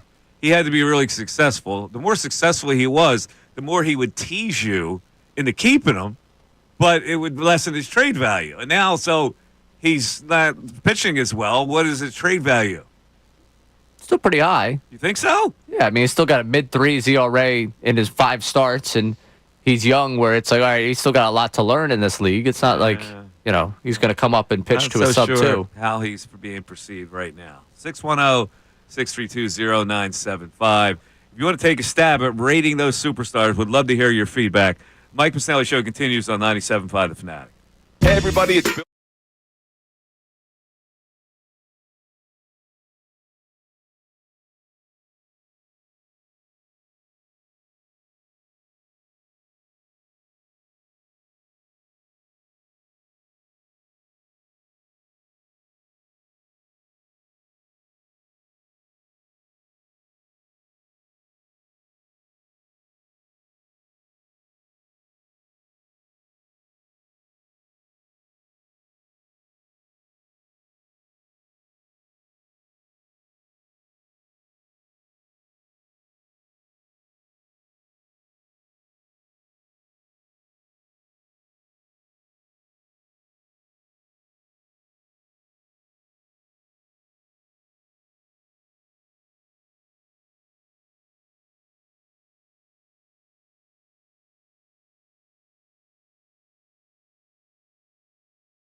It's 1240, Mike Missanelli Show. I got some help on my bamboo thing. I'm looking for a bamboo help. I'm looking for generator help. The text board helping me out at all, Ray? No generator help. No generator help? We did get help on the washer-dryer. Yeah, what game. is the washer-dryer game? Guess they open up the dryer, open up the washer, and you're just shooting into the washer and the dryer. Oh, you mean they put it on its side? Yeah, well... Or do you flip it high? And Well, some of them just open up like normally, like just front-facing instead of being on top. Oh, the front-facing? Okay. Yeah, so like two stacked on top of each other. And they're shooting into okay, I got you. All right, there you go. I got somebody on my text, my tweet, Mike Miss25. Mike, try glyphosate to kill your bamboo, or use boiling water. Oh, boiling water? Want me to take out a pot at a time? That's a long day. Like what? Especially in this heat, carrying boiling water out to your bamboo. I don't think that's going to work. I think I'd rather go with the harmful chemicals. That's glyphosate is a harmful chemical. It's an herbicide. Oh, let me see. Oh, wow. $49.99 for generic glyphosate. I think I'm going for it, right? You should. Yeah. Well, I don't know. Actually, I don't know what that's going to do to your lawn, do to your backyard. So I don't want to take that. Well, I don't know. What other solution do I have? We got to get the chainsaw out every now and then. Yeah, I feel like, you want to feel like a manly man. You've got the chainsaw for a reason. Go after the bamboo. All right.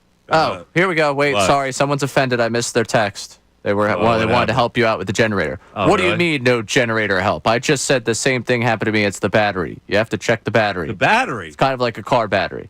So where's the battery? All you have to do is go to one of the advanced auto parts or something like that. Really? In the neighborhood electrician buddy should show you how to do it. Oh, the battery.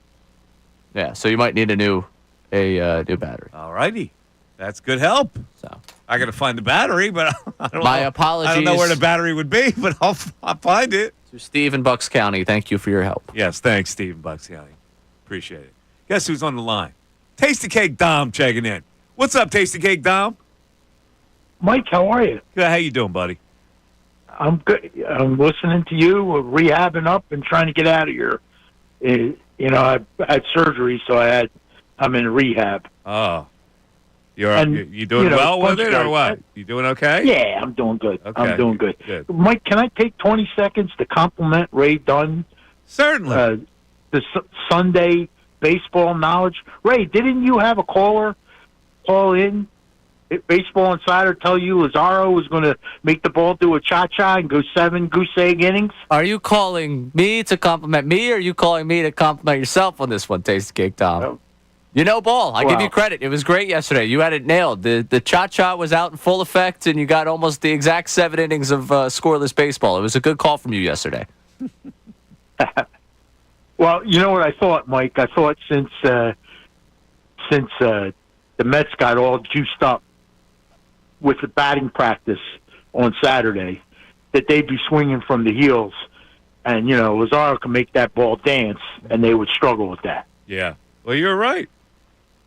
You're absolutely right about that. Lazaro's, it's funny. He's back in the groove now with a couple of starts, and the only question for me is whether they would actually make him a bullpen piece later on, or would they make Christopher Sanchez the bullpen piece? Does he profile better as the bullpen piece, that hard-throwing left-hander coming out of the pen in late innings? Yeah. Are you? I'm asking you. What do you think? I'm saying that these 4 Bulldogs, right, Mike, Zach, Lazaro, Sanchez, Wheeler, they're my lineup, and I'm putting Nola back in there. Yeah, well, Nola's going to be back in there. I don't think there's any question. I'm talking about in the bullpen. Oh, no. My 4 starters. Why my 4 Nola? starters are those 4 guys. Yeah, but why Nola in the bullpen? Where's he going to help you in the bullpen? He's not a bullpen piece. Yeah, well, so you're saying that you think Sanchez might be? Yeah, I think Sanchez profiles better as a bullpen piece. He's a hard-throwing, strikeout, swing and miss left-hander, but Nola's not. Mike, you're. Coming to you as a baseball guy, how much help do you think Sanchez was in the first game against the Mets, that he went 8 deep and saved that bullpen So first game against the Mets, you had a completely rested bullpen. No, That was a big deal. deal. I know how valuable he would be as a starter. I got to get somebody who can get in and out as a left-hander, a power left-hander, to get somebody out. Unless they acquire somebody like that during the trade deadline, I have enough depth in my starting pitching where I maybe can afford to have Sanchez be that left-handed hammer out of the pen. Right. Okay. That's all I'm saying. Nothing against him. I know he's valuable as a starter. Somebody who's valuable as a starter has to go to the pen. It ain't Nola. He's not a swing and miss guy. He is not a swing and miss guy. You're right. Those other four guys are pitching out of their mind. I understand that, and it would be a very tough decision. But I got two left-handers that profile as two lefties that can get tough left-handed hitters out in late game situations in the playoffs. I'll take one of them and just bite the bullet. That what they're not going to give me as a starter will now translate to a different role. You understand what I'm saying there, right? I understand what you're saying, and I think it's really the reality for Nola is that his best value for is a starter. And these guys, despite how well they're pitching, if Nola's going to be on your postseason roster, you're not using him out of the bullpen. Like, that's just not who he is. So I would. No, he doesn't profile as anything but a starter.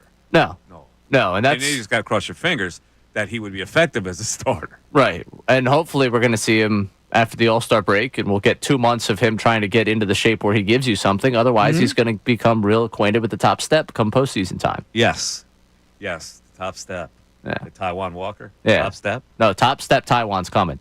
That. Oh, by the way, it came in a 2-0 game, Mike. What happened Friday night? 2 homers. He's not a reliever. He's not really anything. No, he's an $18 million albatross. Yeah, it's a shame. Poor guy. He just doesn't have a place, and all he's doing is cashing a check. I mean, at this point, poor guy. Good for him, and money wise. Yeah, he tries, but he's got nothing. No, and this plan to put him in the bullpen, at least we didn't get like a false sense of security where it worked for a few weeks, and they're like, maybe this is it. Yeah. I'm, not that you want to see a guy fail, but for the betterment of the team here, them realizing that this was not a viable plan going forward is probably best for your deadline plan. By the way, you were at the game last night. Did you sense any Mets hatred? Is that rivalry still at a peak right now? Yeah. The energy was certainly there. The back and forth between some fans in the section of Phillies, Mets going after one another, in all positive way, just ripping on each other for their teams. And the Mets fans didn't have a lot to talk about last night. It was great. I mean, you were at 42,000 strong or something last night, and when that ball went out for Sosa, that place erupted. Yeah. It was fantastic. Yeah. Energy was great. What do you think of Sosa? Do you like the shenanigans? Like talking to the catcher and all that? Yeah. You like that? I'm in on that. Yeah. By the way, Alec Boehm was pretty good last night with the microphone. I didn't catch any of that. Oh, Alec Boehm showing a little personality last night. That's nice. How about that? A little bit of personality, nice, fun side to him. He did have a little fun side. Talked about having Marsh as a roommate. Things going well there? The two guys live together, I know they live together. Yeah. All's well there? All is well. That's good. Alec Boehm showed me a little something. I saw a side of his personality that I didn't see before. Any odd habits that came out of that? Them talking about living together? He says that he can leave stuff around and walk by it and be there in the middle of a room for a week. He's got one of those personalities. They have some cleaning person. They're both slobs, and they have a cleaning person that survives them. I was gonna say it would not be Marsh, the two of them, that I would expect to be the tidy one. So if Boehm is also not. Fortunately, they both have different bathrooms. Or else he'd be cleaning hair all out of the tub the whole time. I would hope two major league players, you at least get. I know Philly could be expensive, but I would hope you'd be able to get 2 full baths between the two of them. They got 2 full baths. They don't share a bathroom. Like I was going, oh, really? Oh, you have 2 bathrooms? I'm glad you have your own bathroom, yeah. Alec. Shock. It's tough. I was in that apartment searching mode, but I think I'm also looking at little different apartments than Boehm and Marsh. I hear you. 610-632-0975. Has the TJ stuff calmed down a little bit? Oh, we still got plenty of text. Oh, we do? All right, we'll get to the text board after this. Fanatic Sports Update. A successful Sunday night. I'm Ray Dunn. This update is brought to you by Bet365. Whatever the moment, it's never ordinary at Bet365. Download the app today. The Phillies beat the Mets 7-1 on Sunday Night Baseball, taking 2 of 3 from them over the weekend at Citizens Bank Park. Kyle Schwarber's solo shot in the fourth inning night, a 5-run rally against David Pearson. Edmundo Sosa had a 3-run shot in that inning to break the game open. Jesus Luzardo held the Mets scoreless over 6 2/3, striking out 7 and allowing just 3 hits. With the win, the Phillies jumped into first place in the NL East. Rob Thompson addressed the series win after the game. Huge. Feels good. Anytime you win a series, it feels good, especially within your division. It was a great win today because of the fact it was a bounce back from yesterday, so it was good. We got a chance to talk with Doug Glanville, who was on the call for both games over the weekend on Saturday and Sunday that you heard here on the Fanatic. Earlier on in the show, he broke down everything going on between the Phillies and Mets, where he sees this Phillies team going at the deadline and some of the concerns that we have with the group. You can listen to that conversation back one more time at 975thefanatic.com. Phillies off tonight and start 3 games set tomorrow in Houston against the Astros. Flyers made a deal in the last hour here, trade for center Trevor Zegras from the Ducks in exchange for Ryan Poehling, a 45th pick in this draft, and a 4th round pick. So the Flyers making a deal to get a center in the fold here, and the Thunder won the finals last night. This update brought to you by the local Rheem Pro partners at theRheemTeam.com. When you want your home to feel like a dream, it has to be Rheem. Stay cool with a high efficiency AC system from Rheem, RHEEM. Find your Rheem Pro partner at theRheemTeam.com. I'm Ray Dunn for 975 The Fanatic. Join 90.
Have fun, Brad Pitt. Seems like a real thing happening. Are you interested in seeing that? It's like they say it's the race car Top Gun. Oh. Well, in that case, maybe I am interested in it. Are you interested? It's supposed to be really excitingly shot. Maybe it'll get me back to the race movie car theater. roaring. Yeah, probably on IMAX is probably pretty interesting. Brad Pitt, it's all buffed up. You got all buffed for it. I mean, that's not really going to draw me out to the theater, but I'm sure it'll draw someone out to the theater. By the way, we haven't really talked about this great flyer. Let me just read this story here that I'm reading. The Flyers NHL Draft Week has started with a bang. The team acquired highly skilled center Trevor Zegras in a trade Monday with the Ducks. In exchange, the Flyers sent Ryan Poling, 2025 second rounder, and a 2026 fourth rounder to Anaheim. Now, let me ask you a question. Is acquiring Trevor Zegras, does that make the week that started off with a bang? That's a trade. I could use a center. Zegras at least fits that. He does? All right, so Poling last year for the Flyers, 12 goals, 19 assists for 31 points, was a -4. Zegras for the Ducks, 12 goals, 20 assists, 32 points, a -8. What did we tell? Was that constitute a bang? I mean, I think you're going on upside here. This is a guy that was an all-rookie guy a few years ago that's had injuries. It's been inconsistent. Okay, all right. I'm just saying, is that started off with a bang? Do I think they won the Stanley Cup today? Does No. the word bang apply? Should the word bang apply to that acquisition? What would be the level of acquisition that you would say starts with a bang? I wouldn't call it a bang. So who they would like if I'm writing the story, I would not write the Flyers draft week started off with a bang because I don't really think it's a bang. It's just a trade. It's not a bang. See, to be bang worthy, you got to be a bigger name, don't you think? To be bang worthy, you would prefer to be bang worthy to be a big name. Yeah, is he bang worthy? I don't know. Is he a bangsman? I don't know if he's bang worthy. Mike, you might have to ask someone else. I don't know if I would write Flyers NHL Draft Week has started with a bang. It's not a bang. It's more news than you expected. It's not a bang. Is it bang news? It's a trade. They're trying to address the center position. It's a trade, but is it a bang? Come on, man. It's not a bang. I mean, it's decent Flyers news. They're giving up draft picks to try and add to their actual roster, which shows you a little bit more than the past seasons where they weren't actually trying to add. But they gave away the same player. Gave away the guy for the guy. It's not a bang. Paling the same player to you? I don't know. I don't know if Ryan Paling. I don't even know how to pronounce his name.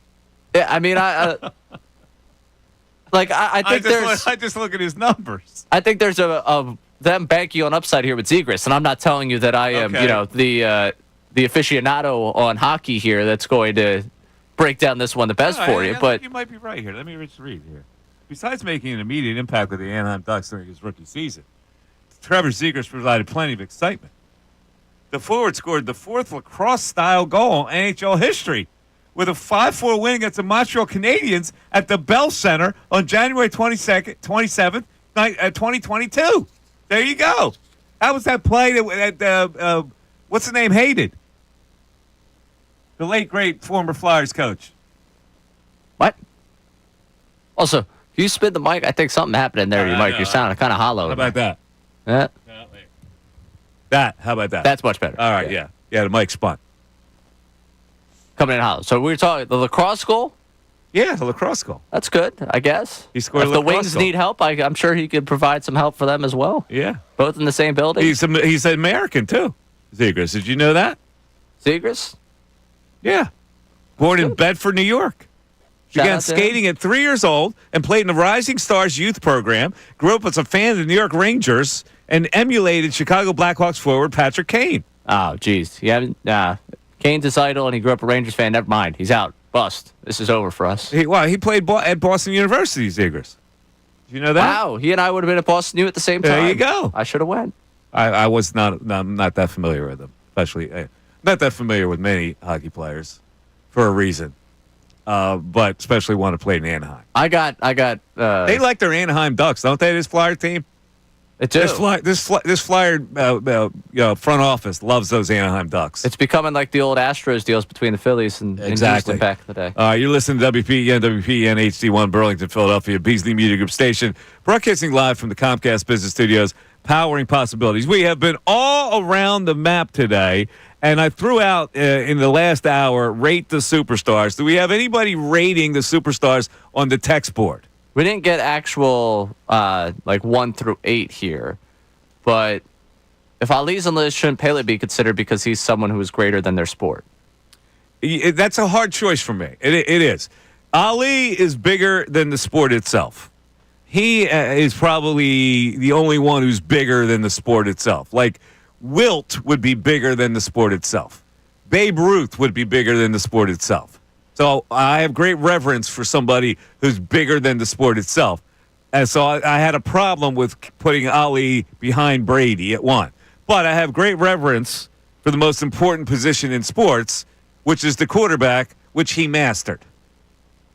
So therein lies my dilemma on ranking. We had someone upset about your ranking for Wayne Gretzky. Your anti-hockey bias is a joke. Gretzky is by far number 1. Well, that's ridiculous. He's not number 1. Now, maybe I should have him higher than 7, but I didn't know who. Like, what should I have him higher than Messi? I guess maybe. Okay, that's what I'll do. I'll go Gretzky 5 and Messi. I'll put Messi behind Sabrina. How about that? Serena. Why do I keep saying Sabrina? I don't know. You got Carpenter on the line? I guess I do. Serena. Sarena. We got a couple of people here with we got one that was saying that LeBron had passed Jordan. Yeah, LeBron didn't pass Jordan, but LeBron is not on this list. He's not rated. Well, Michael Jordan is the greatest basketball player ever. And this is from a LeBron fan. I cannot put LeBron above Michael Jordan. I'm sorry. I can't do it. Mark in Deptford wanted to know where Phelps would finish on that list. Yeah. I don't know. Where would he figure? He's another individual, so he ends up pretty high with the way that I look at it. Just because, again, I think it's a lot individual. Right, let me redo my. So I'm going Brady, Ali, Jordan, Tiger. That's a pretty good Mount Rushmore. Gretzky.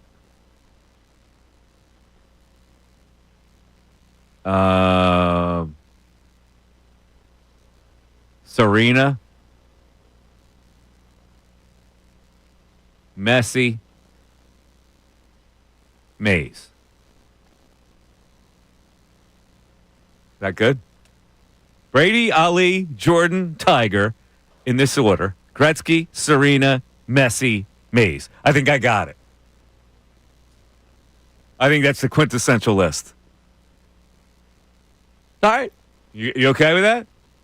You okay with that list? Run me through it one more time because I'm... Brady, Ali, Jordan, Tiger, Gretzky, Serena, Messi, Mays. Yeah, again, it's the ranking of team-based sports over individuals. That's the difference for me between those lists. But understanding where your qualifications are for that, I think it's a fair list. All right, Brady, best quarterback at the most important position in sports. So therefore, he is the best football player of all time. Ali, bigger than the sport itself. Jordan, best basketball player ever, arguably. Tiger, best golfer ever.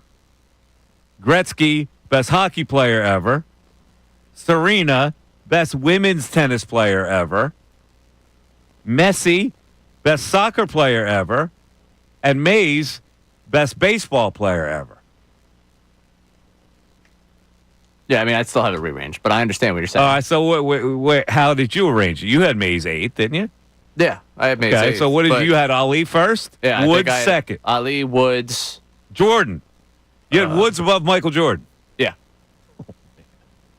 Come on, man. Jordan's team still went to the playoffs after he retired. All right. Tiger Woods was the only driving force of his success. Brady fourth? Yeah. Gretzky? Which honestly, with the qualifications I have, Serena should be higher on my list than She what I should. have You her. got Serena seventh. Yeah. Mays eighth. Poor Willie Mays got eighth on both our lists. Yeah. And I think he was the hero of mine. He has had, I don't think Willie Mays hurts to be eighth of that list. It's to be on that list is the whole qualification there. All right. He's the baseball player that gets on that You want to list. chime in on that list? Hit us up. 610-632-0975. In the meantime, I have proclaimed today that the Phillies are a little better than the Mets. And I learned that this weekend. Mike Missanelli Show continues. Monday, June 23rd. Over the weekend, the Phillies took over the NFL.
106-320-975. Hit us up on a text board or on a telephone call like Stephen Westchester is going to be on in a second. I'm reading about that guy who was in that Fanatics, the Pennsylvania teacher at York, from York, PA.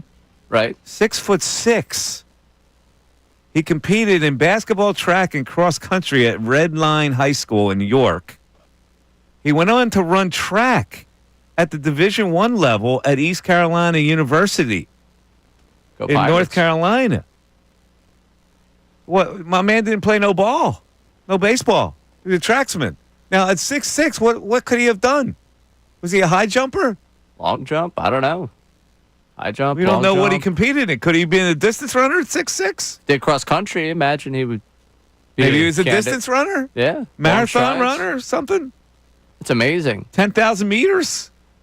I don't know. Anyway, get this. He don't play no baseball, but he had the highest score in the Major League Baseball pitching accuracy event, which awarded points for hitting targets in the strike zone while pitching from a mound. Excuse me if I missed this. What is he a teacher of? It doesn't say. He doesn't say what he teaches at Red Line. Gym teacher.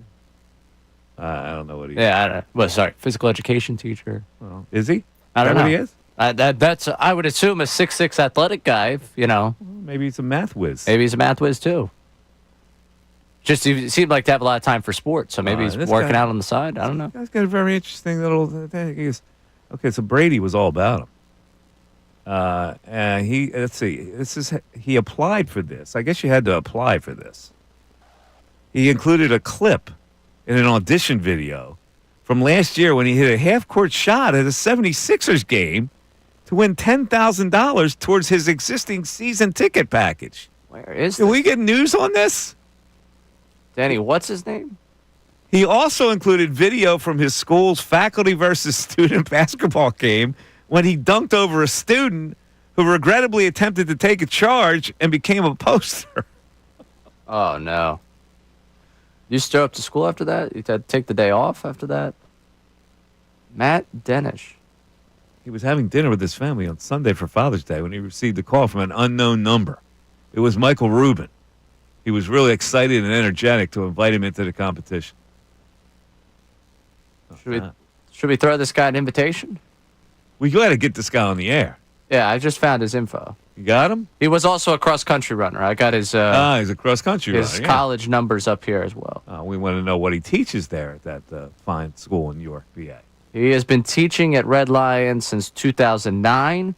He is a physical education teacher. Physical education teacher. So he teaches the healthy living, the health and wellness, and the physical education courses. Oh, there you go. Teach sexual education, too? Sex ed? Healthy living is the only thing I see. Is that what that is now? Healthy living? I imagine that would probably be the way they would say it now. Okay. No more sex education has been phased out of the vernacular? I don't know.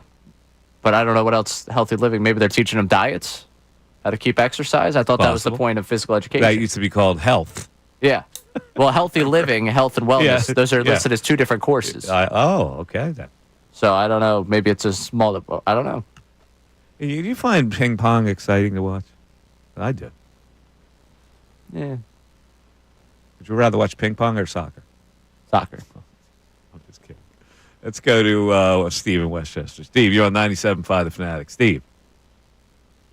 Hi, guys. How are you? What's up, Stevie? The temperature. I'm sure you've heard that a million times. Yeah, we have not been out yet in the soupiness. What's it like out there?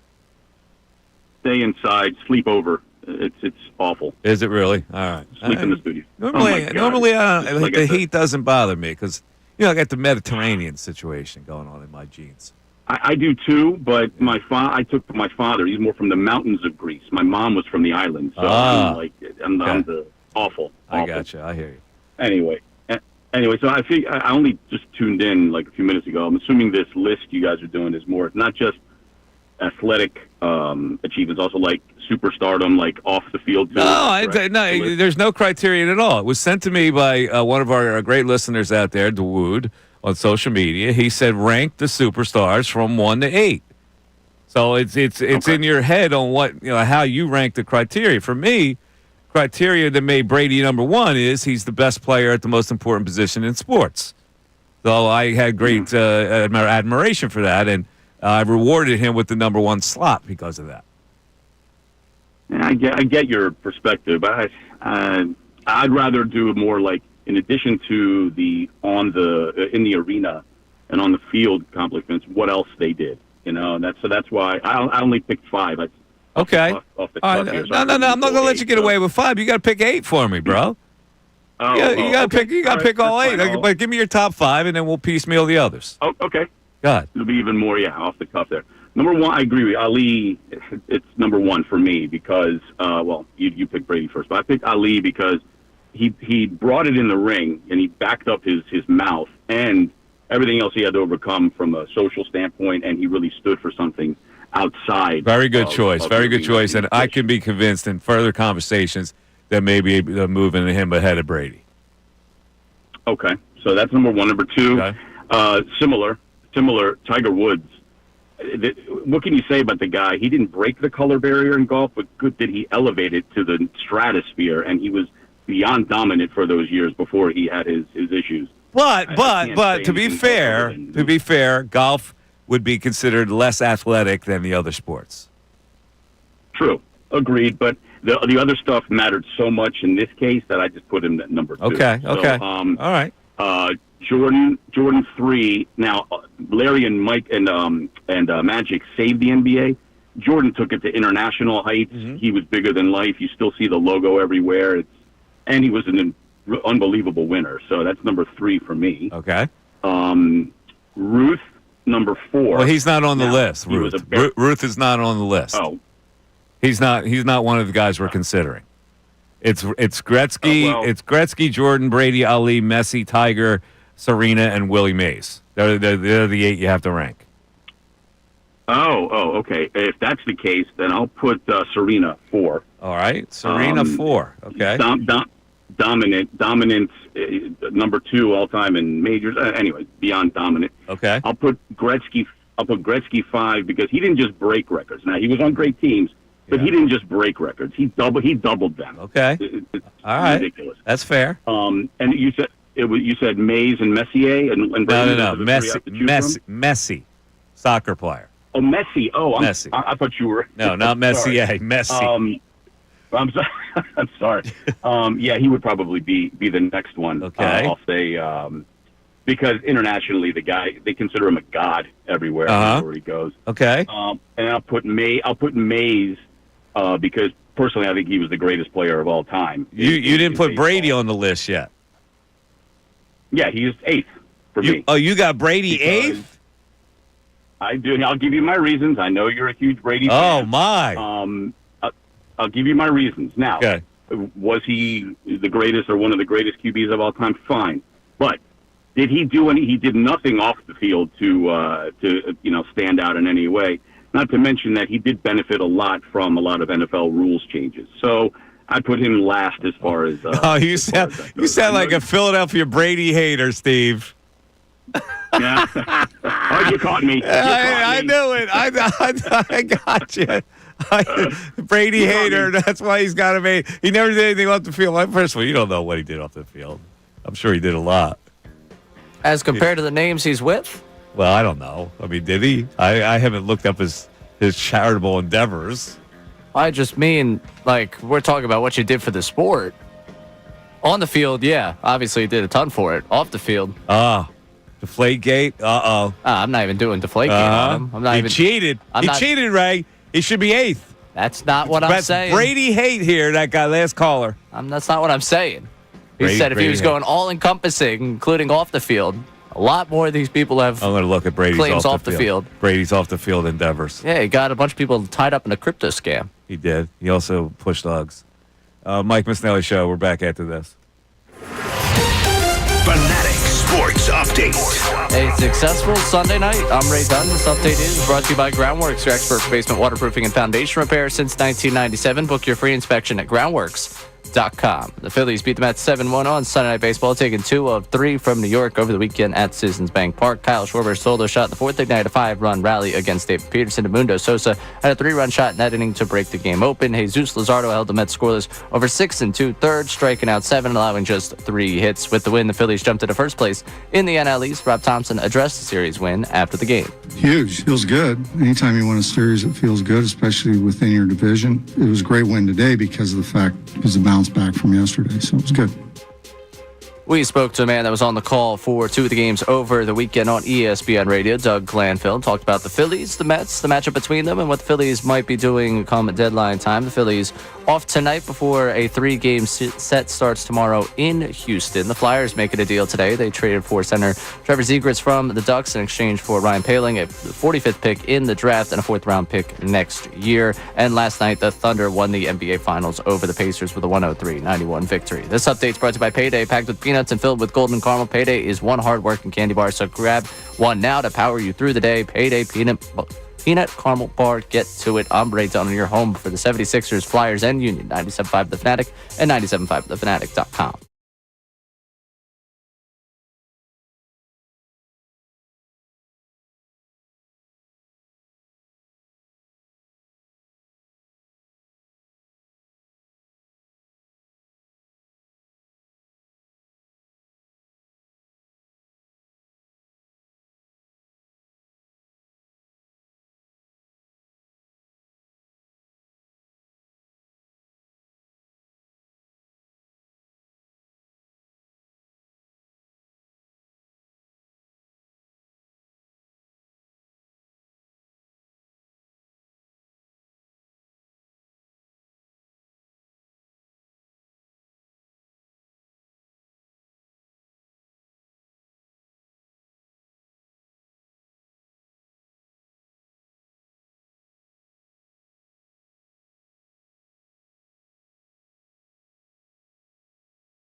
The Fanatic. I just checked out Tom Brady's charity work. Says Tom Brady engages in various charitable activities through the TB12 Foundation, which focuses on providing health and wellness resources to athletes, particularly those from underserved communities. A foundation aims to empower athletes to achieve their potential through education, access to resources, and support for overcoming obstacles. It offers services like pliability treatments, functional strength and conditioning, and guidance on nutrition, hydration, and cognitive health. It also supports athletes in overcoming injuries. It supports a pilot program in Pinellas County, Florida, incorporating TB12 methods into school physical education and health curricula. Well, that sounds soft. He's also a global ambassador for Best Buddies, an organization dedicated to enhancing the lives of people with intellectual and development disabilities. He has been personally involved with the organization since 2005, donating to and raising money for the charity. He participates in the annual Best Buddies Challenge, which includes a run, walk, or cycling race and meet and greet participants. The organization credits Brady with raising $46.5 million for Best Buddies since 2001. He has supported Make-A-Wish Foundation, meeting with and granting wishes to children with critical illnesses. He has also donated to the Waterkeeper Nicoya Peninsula, Challenged Athletes Foundation, World Wildlife Fund, and Pointing Out the Great Way Foundation. Following Hurricane Milton in Florida, Brady made a substantial donation to support the Tampa Bay community. Well, Michael Rubin thinks that you went a little overboard with the love for Tom Brady there. What do you mean? I'm just saying, I'm sure he's done charitable things. I just read his charity work. But when you go through this list of 8 players, I understand the caller's point to say what Ali, Woods, Serena, and Mays, at least those 4, have done for their respective sports and for the communities that they come from in their respective sports. You can't even put into comparison what Brady's done off the field. Well, are you saying because he didn't grow up in an impoverished area that he doesn't resonate with that? I'm not clientele? saying that. I'm saying to you that what he does what his off the field impact is and what his impact on the sport is not measurable to those ones on this list. Now, he had him at 8th, which is certainly a take on where you put him on the list. But if he was doing the all-encompassing superstar conversation there, I'm very glad he's done charitable work. It's great that he's done charitable work. I think it's more rare in this day and age to find a superstar, even an athlete, that does not have a foundation or does not have some sort of way to give back. That's the way athletes, when you get to that level, are wired. It becomes a part of what you do. I just think that to say that like the all-encompassing person and all-encompassing impact on sport, he would fall in the bottom half of this group of 8. Well, listen, when I ranked these, I wasn't really thinking of what these athletes did for charity. I'm purely ranking them on ability and bigness in their sport. Yeah, but not their charity. That caller, to the point of this conversation, the caller, when he came on the air, said that he was doing this in part of not just what they were on the sport, but what they meant to the sport and what they meant to the sports world off the field as well. Uh-huh. Okay. And that's why I would have Brady lower. Again, it's not that I'm glad Would you have Brady 8th? 8th in that list? I can't say I'm incredibly familiar with what Gretzky's done off the field. I can't say I'm incredibly familiar with what Messi's done off the field. Jordan, if you want to go superstar based on what he made the modern superstar look like, where it's more of a brand than just the athlete. I mean, that's a massive impact on sports, the Jordan brand and what that's become. Uh-huh. I don't think I'd have him 8th in that list, but again, I don't think he fishes in the top 4 if you're taking all-encompassing. So, my final list was Brady, Ali, Jordan, Tiger, Gretzky, Serena, Messi, Mays. Your list was Ali, Woods, Jordan, Brady, Messi, Gretzky, Serena, Mays.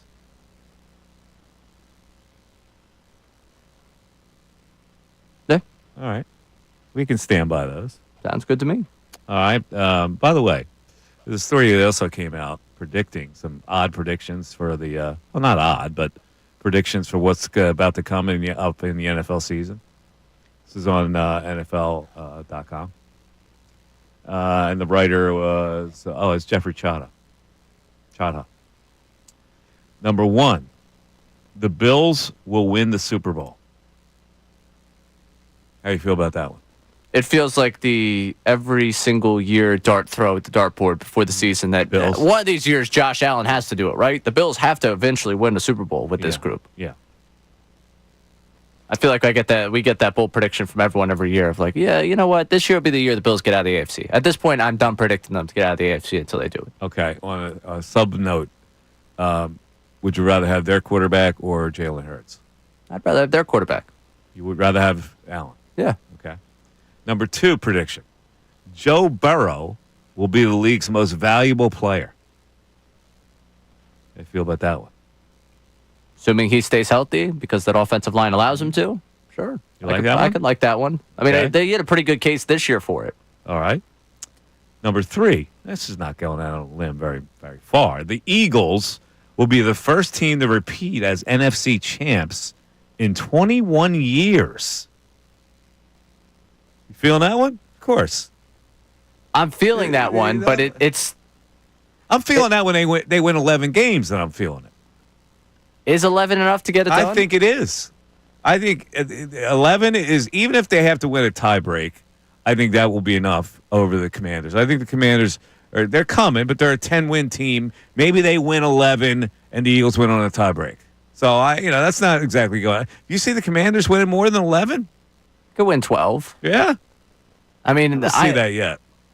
Didn't they win 12 last year? Did they? I'm pretty sure they won 12 games last year. Okay. So they've hit that. So are you on board with this prediction? The Eagles will win? I'm on board with it. I think when we end up coming to the season, I'm going to believe that they'll win the division. I just think that it's been an impressive oddity, I guess, in the NFL that no one's been able to do it at all in winning the division back-to-back years. And it's not that I think that Russell Wilson and Jackson Dart are leading a revival in New York. And it's not that I'm so high on the Cowboys that I think that they're going to surprise people. But it is worthwhile that it's been 21 years since that's happened, and you do have a quality team that you play at the NFC Championship game within your division. This is another one that I feel like every year we have this team's going to be the one that breaks the streak in the NFC East, and we've yet to see it in 21 years.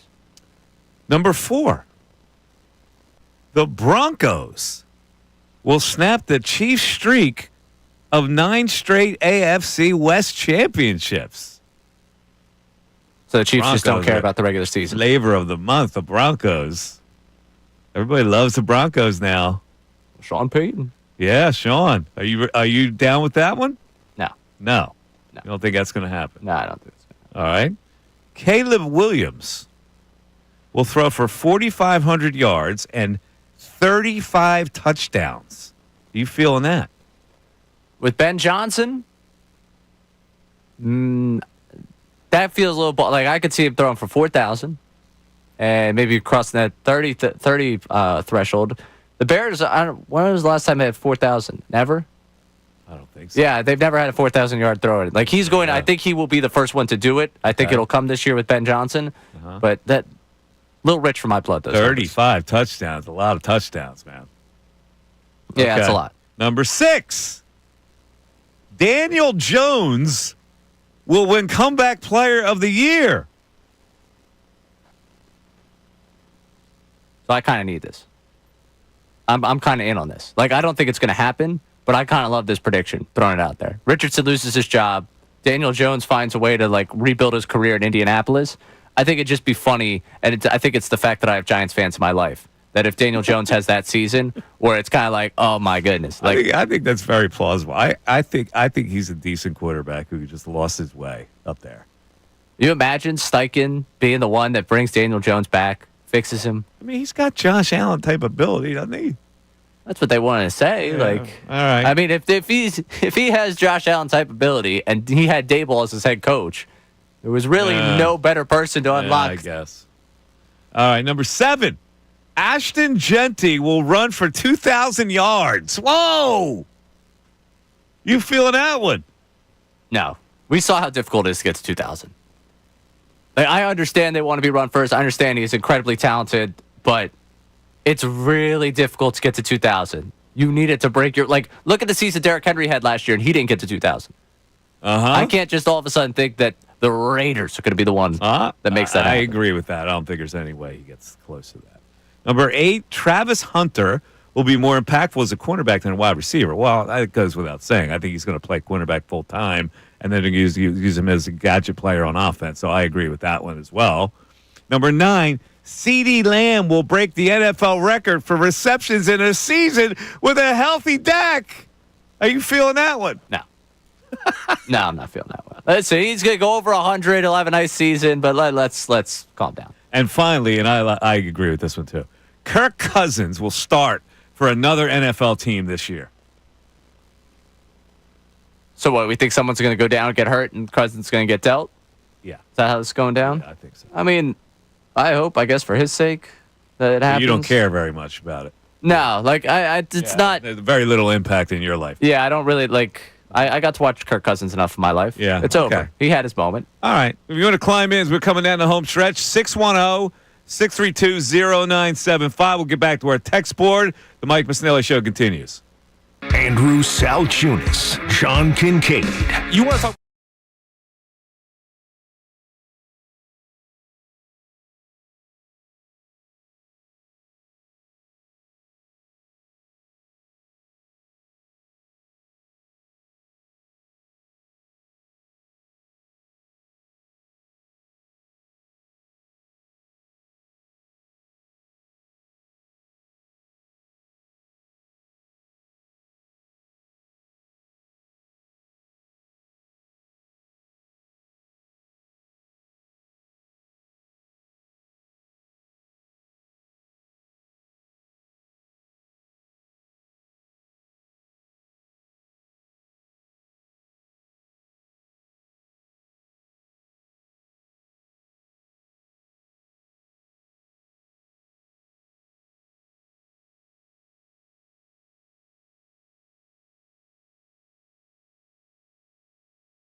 today. It was on camera last night. There was additional reporting in the Philadelphia Inquirer because 2 straight days, Harper took swings off soft tosses in the underground cage. You know what that is, right? When guy gets down on a knee and he underhands the ball in the zone and the guy whacks it.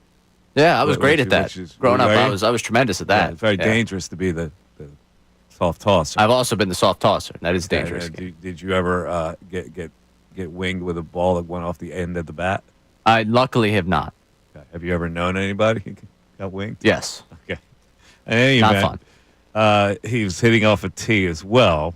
If the discomfort in Harper's right wrist has subsided, he could decide he's ready for games. He won't go on a minor league assignment. He went on the injury list on June 7th. Inflammation near the lunate bone at the top of the wrist near the hand. It's a recurrence of an injury he played through for much of last season and didn't go away until December. Few days. This is very, very problematic here, this next thing. A few days ago, Harper said multiple doctors, quote, haven't really gotten too many answers, end quote, about why the inflammation came back early in the season, but he said he was assured that he won't need surgery. That's not very comforting. Oh. No, it's not. It's likely, though, that Harper will have to manage the pain for the rest of the season, perhaps by taking fewer swings before games. Now, he was asked last night whether that would change his approach on how he swings the bat in a game, and he said it's something they've talked about. You know what? The worst nightmare here is that Bryce Harper would need surgery. Mm-hmm. In that case, it's done. The season is done. Because you can't, listen, they've held down the fort so far, but they're coming up to a really big part of their schedule against some really important teams, and they don't have the potency offensively. And the big picture here is you are just past the halfway point of this contract. And if you want to talk the window for this team, the window exists so long as a few guys are at the top of their game. He happens to be one of them. Yep. It's a terrifying thing. The not too many answers line just sends a chill down the spine of what this means for him. Yeah, it's doctors don't have too many answers is not something that reassures any Philly fan.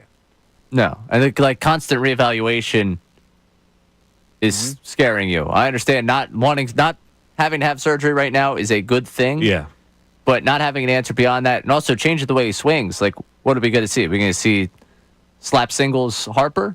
Because there's a lot that goes into that swing. It's a violent swing that he has. Yes, it is. Are we going to see him tone that down? And how many more singles guys do you need on this team? Mm-hmm. Like, you kind of need the powerful version of Bryce Harper to do what this team needs to do. Now, the other thing I'm bugged by is the left field situation. I've been bugged by the center field situation a lot, and now I'm bugged by the left field situation, where now Otto Kemp is the latest square peg that they're trying to fit into a round hole. And I had to laugh when they called Kemp up and asked him about, they asked Thompson about his prospects in the outfield. He said that he's probably average in the outfield. Probably, he's probably average. Now, why would he say probably? Because they only put him in one game, so they have no idea. But he's now the latest guy. This annoys me about the Phillies when they get these guys that don't have positions and they try to wedge them into a spot. And I think at one point this is going to really hurt them. Not to think like I'm rooting against the kid. He seems like a nice enough kid. I don't know if he's a Major League Baseball player, to be honest with you. But now they're going to platoon him in left field. And the first fly ball yesterday, he looked shaky on. Yeah, I just can't believe they chose last. Like, I know why they chose last night. The left-handed pitcher, and they want to get as many righties in the lineup. Putting Buddy Kennedy in the lineup for me is You're not a big Buddy Kennedy fan. No, not a big. What's Buddy the Kennedy. difference between Buddy Kennedy and Weston Wilson? Is there any difference at all? Buddy Kennedy used his upward mobility clause and got himself onto the 40-man roster. That's the difference between the two of them right now. I have to like these guys that they're bringing up. They don't have positions. I've never seen anything like it. They don't have a ready person at a position. And we talked to Doug Glanville earlier. He says, yeah, they don't look at it that way anymore like they used to, or a guy had to have a position. They bring guys up and they move them around analytically, and they make it seem like, well, the better outfielder has to cover more ground and all this stuff that they do analytically. I just don't like it. Does that make me an old school get off my lawn type of guy? I don't think that makes you an old school get off my lawn type of guy. I think it just makes you probably, I guess, more old school. But I don't know if it's get off my lawn thing. No, listen. If Kemp played outfield at AAA, I'd have no problem. This is like serious business. Again, it's not beer league softball where you can just throw a guy at a position. This is important stuff. The Phillies are decent defensively. Now you're going to make yourself weaker defensively.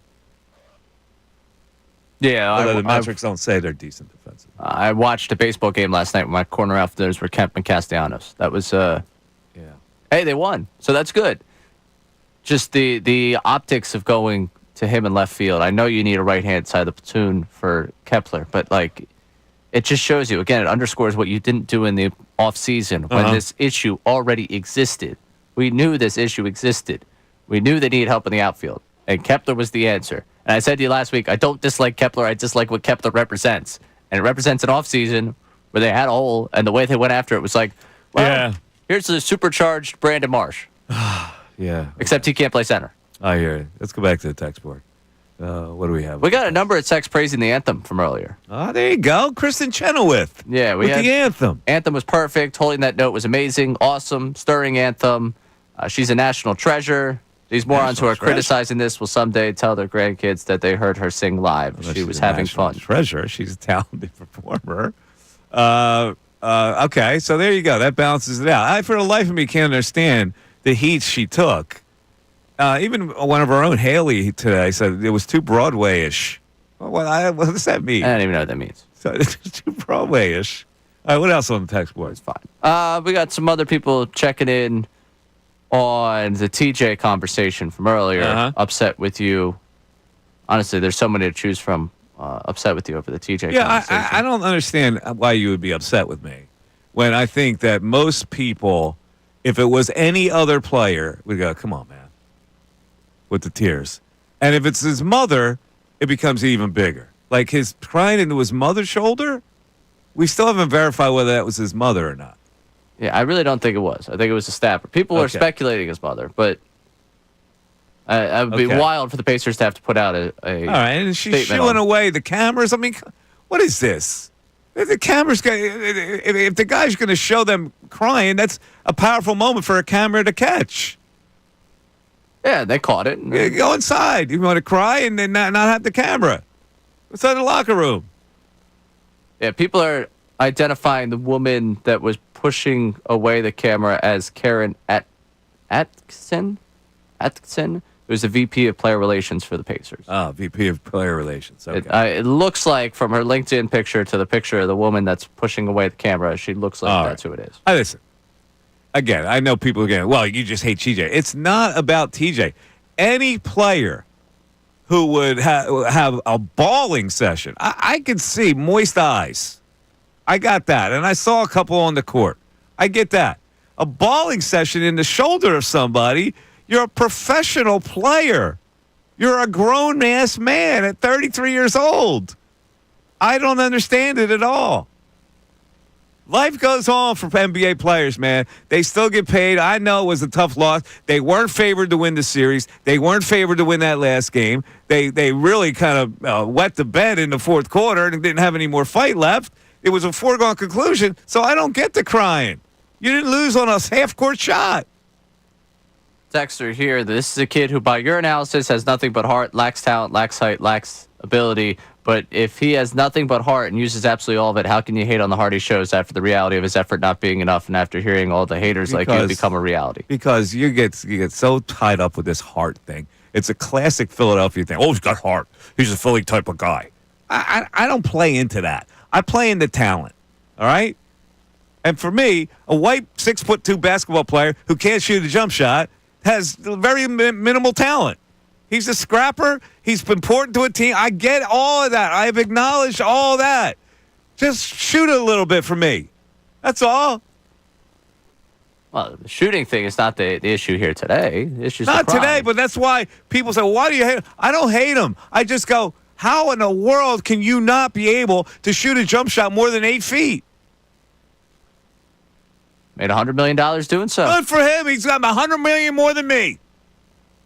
By the way, it's $100 million more than me. Congratulations to him. It's a miracle what he did. I will acknowledge that.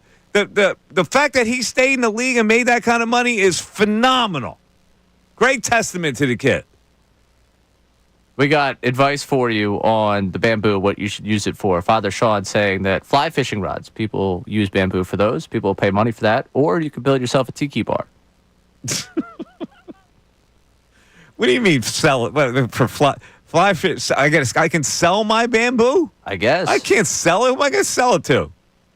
Is there a bamboo purveyor out there who's going to buy my bamboo? And a lot of people saying you got to dig the roots out. Okay, so the chemicals wouldn't kill them? That apparently it's if they're still in the neighbors, unless you get underneath on your side and stop them, they're going to still keep going coming to back. spread. Yeah. This is like annoying, this whole bamboo. And they grow into thick stalks. It's like a circumference of like 10 inches. Yeah, I wish I had more to help you outside. Some of these people saying you got to... A lot of people saying dig up, dig down. I've just read that this Roundup Pro, the chemical that's in Roundup Pro, would kill the roots. But again, you're putting herbicide in your ground, in your water table, and I don't want to do that either. A couple of suggestions. One I just saw on our YouTube chat and also in our text line here of just get a panda bear. I'll take care of it. So. Yeah, that'd be great. Panda just hanging out in my backyard outside. Hey, what's up? Hey, that's... How you doing? That's what the people are suggesting. I'm just reading you what they're giving you. Thank you very much for all the suggestions. I didn't get... I did get a tip on the generator, though. The battery. Now, I got to find the battery. I have no idea where that is. Yeah, apparently he said to reach out to a friend of yours who's an electrician. Oh, really? The electrician? No, listen, I got the generator itself, and I got a box on my house. So the batteries has to be in that box, right? I would think so. All right, I'm going to do that right after this show. Stay tuned. Unfiltered is next. Everybody have a great rest of the night. We'll talk to you tomorrow.